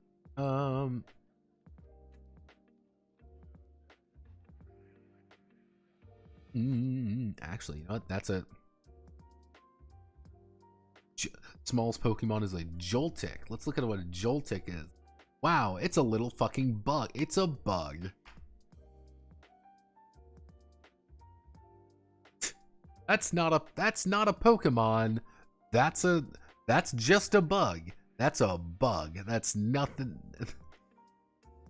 If you send that thing out to fight, you are a monster. You are a horrible human being. If you send out this little tiny creature to die. Okay. Scraggy. It's Pokemon Ashcon, you know it. Scraggy. Hello, Scraggy. How you doing, Scraggy?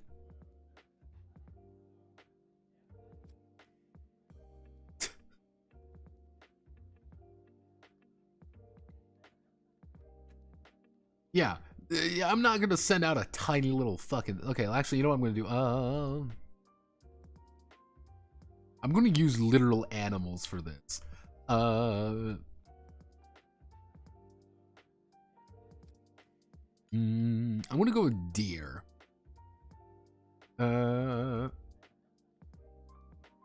Actually, no, we do small as like a dog. Average is a deer. No, that's not. No, we bump up the sizes. We do if we say average, like an average thing is like 5 to 7 feet. Like 5 to 7 is pretty fucking big. Like this is a creature.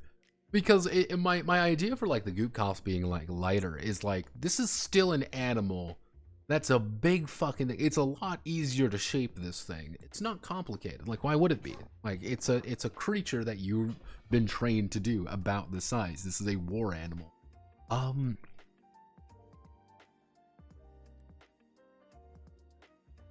Actually no. If we bump it down to like we'd bump an like this down to like 4 to 6. Mostly kind of leaning on the smaller side. So it's like 5. It's like a decent sized dog pretty much. And if we do small being like 3, if we do like 2 to 4. No, small. Unless we remove guys. Unless we remove like very small. Like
or I just say or we just casually ignore it. We just casually just don't talk about it.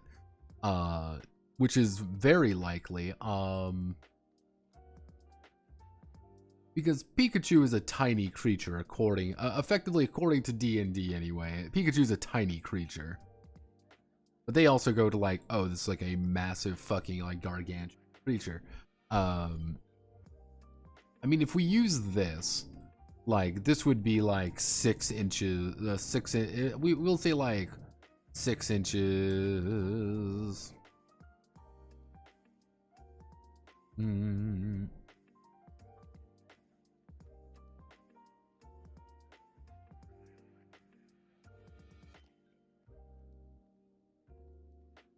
Mm.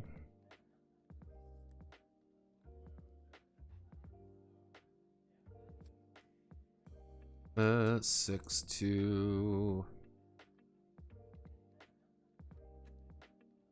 we'll do like actually no 5 to 7 feet. Then the scaling starts getting a little bit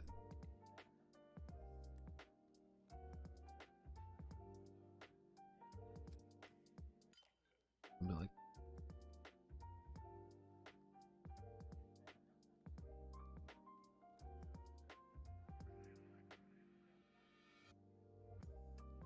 because like the big thing is like actually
I want to put this as more of a reference for myself.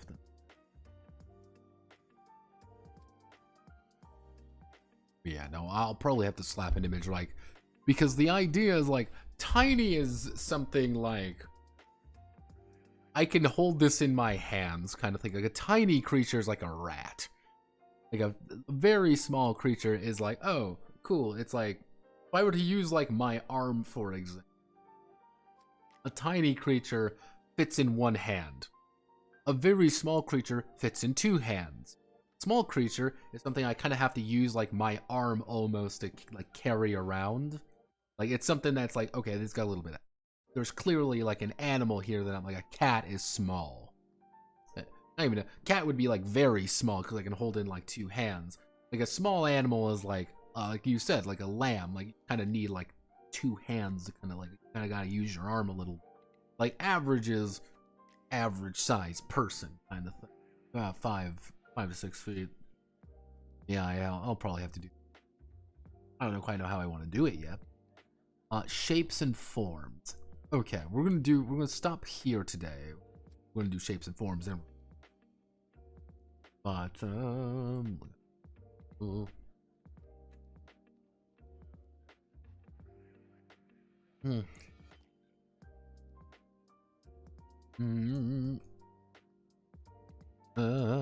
not all Notamon are made equal.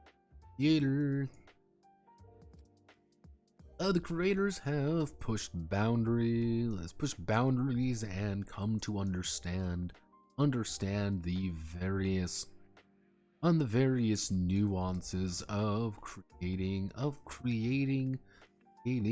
Notamon over the centuries. Roughly, the most important part of Notamon shaping during the most important part of the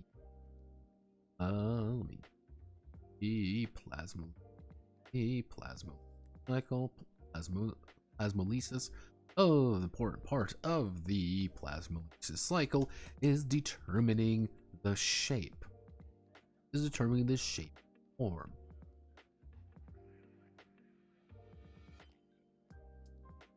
Again, part of me, I'll probably put size after this, actually. The most important part of the plasmolysis is determining the shape and form. The shape is how the Notamon will be formed, and its main method of locomotion. This baseline, this main method of motion. It also determines how efficient and how many different parts may be shaped onto its core form. Onto its core self. Often these templates have been made to create wondrous creatures. Many of which are mewling in agony as a novice. A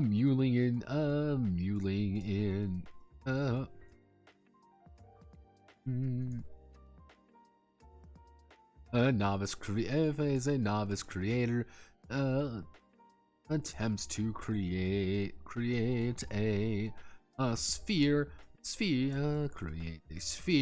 only to create a non-Euclidean abomination entity, only create a non-Euclidean entity whose organs are not properly placed.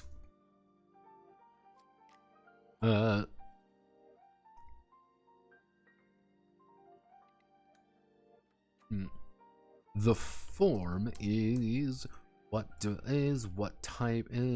how the shape manifests. how the shape manifests itself as technology marches on. More sophisticated forms have been developed.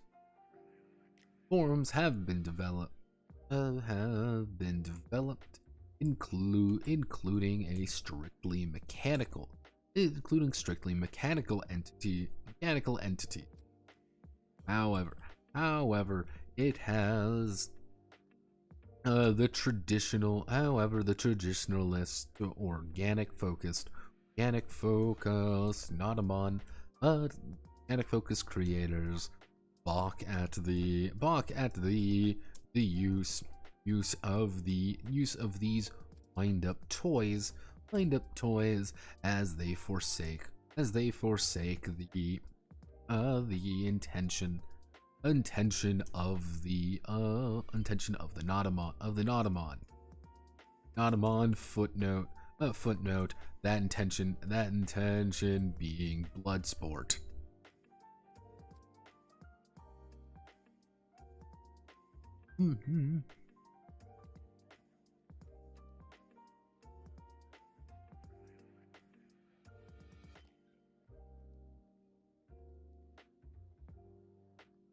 Yes, we're going to be talking about BRP tomorrow.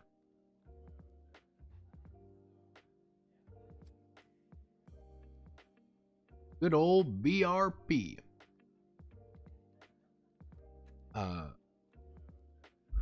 We're technically, the thing is, we're technically not going to be we're not strictly going to be going over BRP though. That's the thing. We're going to be going over the BRP various third-party supplements, such as the Ring World series. We're going to be it's going to be Ring World. We're going to be Other Suns is a wacky adventure, everyone. Other Suns we're going to be talking about a little bit, including the Elric saga, which Elric is funny. Other Suns, sun as in like SUN. Space game. Not Elric, exclamation mark, Stormbringer 5th edition. Even though I did manage to find one of the authors of Elric, exclamation point, and he's the New Mexico fucking lawyer who, out of nowhere, I emailed him at his job, effectively, being like, hey, just want to make sure this is you.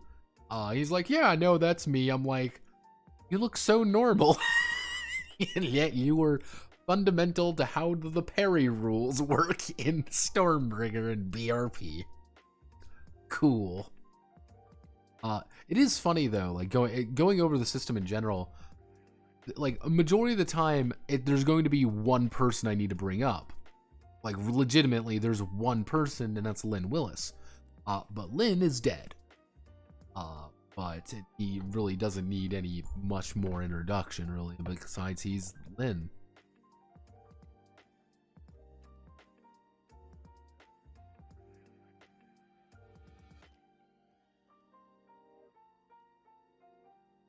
Yes.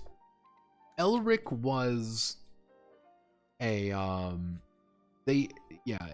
it's kind of like that. Chaosium had some issues there, because the thing is, they don't actually consider Elric, exclamation point. They don't actually consider that the 5th edition, even though that's 5th edition. Is there any let me see, is there any reason to take Snake like a quadruped? Yeah, quadrupedal. Yeah, one of the big things is you get as a snake like, you do get a tail for free, which maybe that's what you want to do. And it's one of those things where you get it as one of the advantages anyway, is you get a tail, it's like you get a tail for free, and it is also a snake. Like, you get a thing that is a snake. You don't have to deal with legs. You don't need to actually buy them legs. That's the funny thing. Uh. Hmm.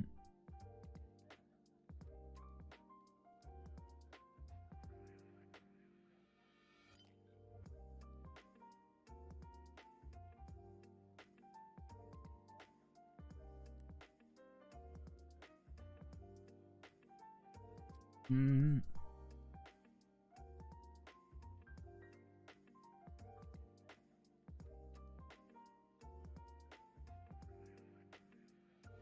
Okay.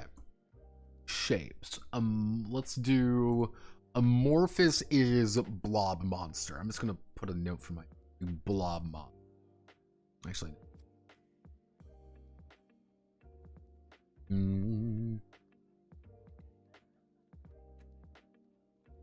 Bipedal is pretty much two legs, two arms, humanoid. Quote, I'm putting the idea of humanoid on there very loosely. Non-Euclidean's a little bit weird. They are the most expensive, and for those who don't know what a non-Euclidean object is, it's something that technically, like, is and is not. Like, they're things that just look really weird. Like, if you've ever talked about things that are like, this is just an impossibility, or things that just look really bizarre, it's non-Euclidean. It's kind of a meme word these days. Like, whoa, it's non-Euclidean. Whoa. Like, yeah, no, you're just kind of dealing with a fucked up entity.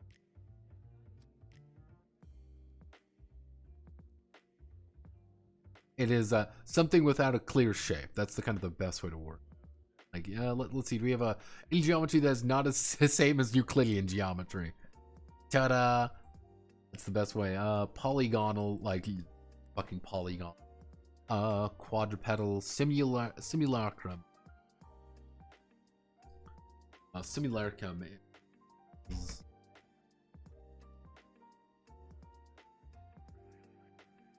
Yeah, image representation. That's pretty much the most humanoid version. You want to make something humanoid, it's you got to kind of do that. That's kind of like a facsimile.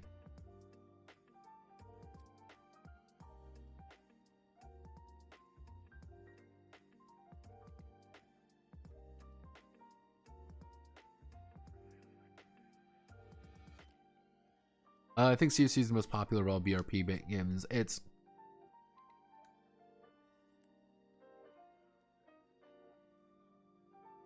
yeah, it's like shapes and curves and stuff. Like, people like use the term like, oh, it's non-Euclidean geometry. I'm like, yeah, it's just weird looking. It's a weird looking thing.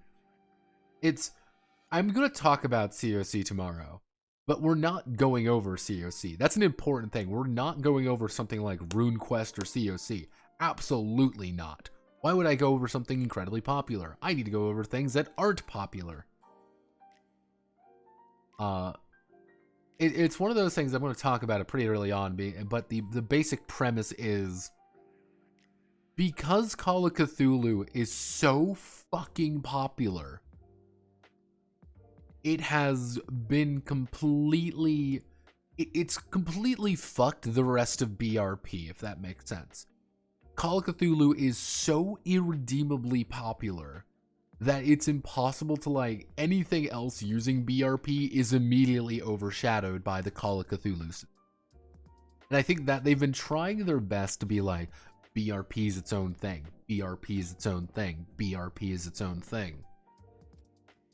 But, oh yeah, what did you think about the orc? Orc is going to be fascinating. Orc is going to be fascinating because they stepped away. They stepped away from having like a governing body for it, which was really a weird decision. That was really weird, and I understand completely why they're doing it, because people were probably very mad about it. However, this is kind of the funny thing, is like, by virtue of not doing that, they've completely skull-fucked it. Like, I do mean completely skull-fucked it. It's hilarious. And I'm amazed they thought about that. It's not retarded when it comes out. I'll use it in place of CC for my SRDs. The one issue, the major issue with the orc thing that I only glanced over it really, but I was looking at a few things, is that there really isn't any formal enforcement. Because the idea of the enforcement of it is we have to work together to do it. You're like, everyone who uses orc is obligated to sue the person who breaks the orc license. That's the weird part. It's like, wait, what? Oh god, I hope I'm reading this wrong. I'm like, what the fuck? What the fuck? Because the thing is, like, if you violate the OGL, Wizards will sue you. That's just how it works. Wizards will sue you. Has Delirium weighed in? He might have. I haven't seen it if he has. Honestly, I maybe ping him when first idea. It's the weird thing with it as well that I saw was that it's like, oh well, it's really light, and it's like, this thing is going to be massive. Technically, Wizards can't sue you anymore since SRD is CC now. Yeah, they would sue on product identity bullshit. That's effectively, they would, the thing is, the OGL is not SRD. No, that's not how that works. The OGL is still technically up for, you know, they still own the OGL. That's an important thing about it. That is a very important thing. And there's some bullshit you can do there. The main ounce of bullshit that would be going on there, this is going to be a little bit weird to explain, but if you, by virtue of placing the right product identities and things like that, like the, you know, compatible with 5e and shit, like not even compatible with 5e, but like some of the ampersands and stuff, by virtue of doing that, you're agreeing to the OGL, not to the CCSRD. The OGL technically transcends that. You could just use the SRD for everything, but you've put like a logo on there. You mentioned something. Like, you've put something there, and by virtue of that, you are signed up for the OGL. You sign on the DM's workplace, on the DM's workshop or whatever, you're signing up for the OGL. That's the interesting bit there. It's, the OGL is not gone. It's still there, everybody. But it's, sometimes it's like, I can go right now and I can use the D&D 5e SRD.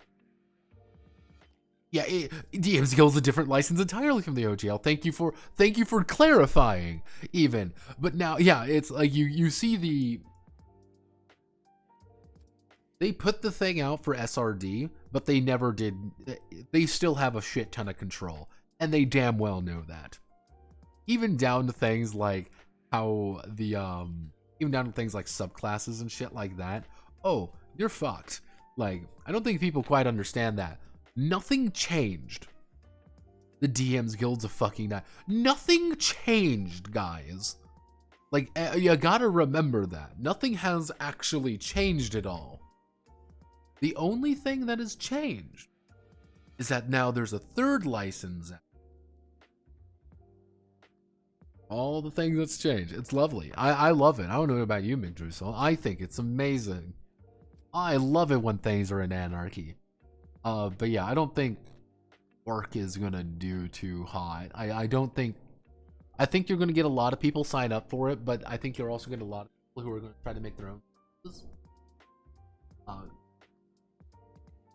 It's the thing is, I have a feeling it's going to be this is my license with orc-like characteristics, if that makes sense. Do I want to add?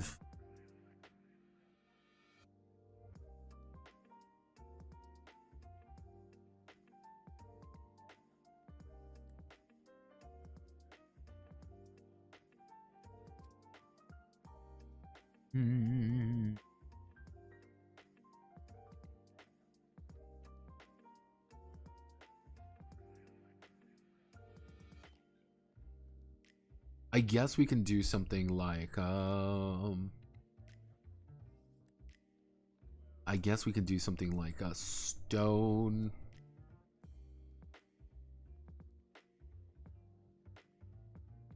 Because this is what you are literally built out of. This is the way you look. This is the way what you're built out of. So if we do something like flesh, which is just flesh and bone, organic, which would be just organic material, effectively. You're made out of wood. You're made out of, you know, moss or whatever. You're a weird moss man. You're a plant thing. Inorganic would be like, it would be like something like, oh, ow, shit. Like, you're made out of stone. You're made out of clay. You're made out of this. You're made out of this. I think that could work. You're made out of clay. Actually, if we do something like stone,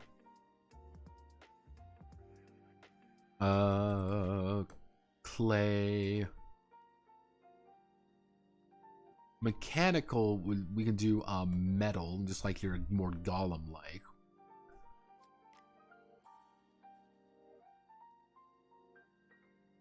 Like flesh, organic, inorganic, stone, clay, mechanical, metal.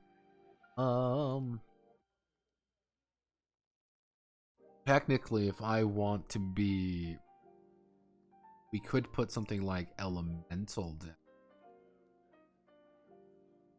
We're literally.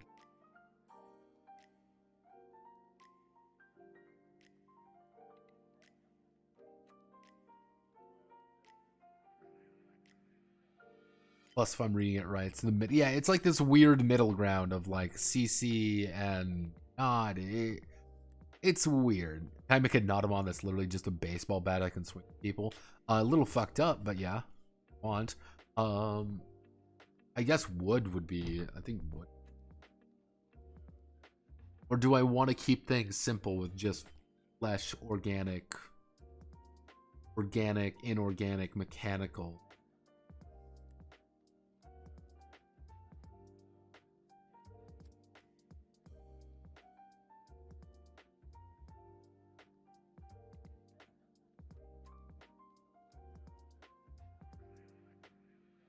I don't know. I guess this would be the easiest.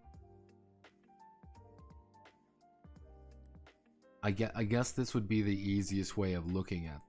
Like, yeah, your flesh is its own thing. Organic would be like plant matter. Inorganic would be, well, stone, blocks, clay, yards. Mechanical would be you have literal, like, you are built of metal and wiring. I don't know. Think on this one. But I'm gonna call it there, though. Thank you all for watching. Metal.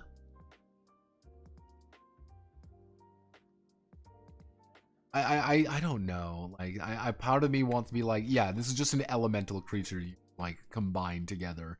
It screams out in pain occasionally. But yeah, we'll call it there. Thank you very much for watching. Have a nice night. I'll see you all tomorrow at noon EST, hopefully. And we will engage in BRP. Not ERP, BRP. Godspeed, good luck, you know the rest.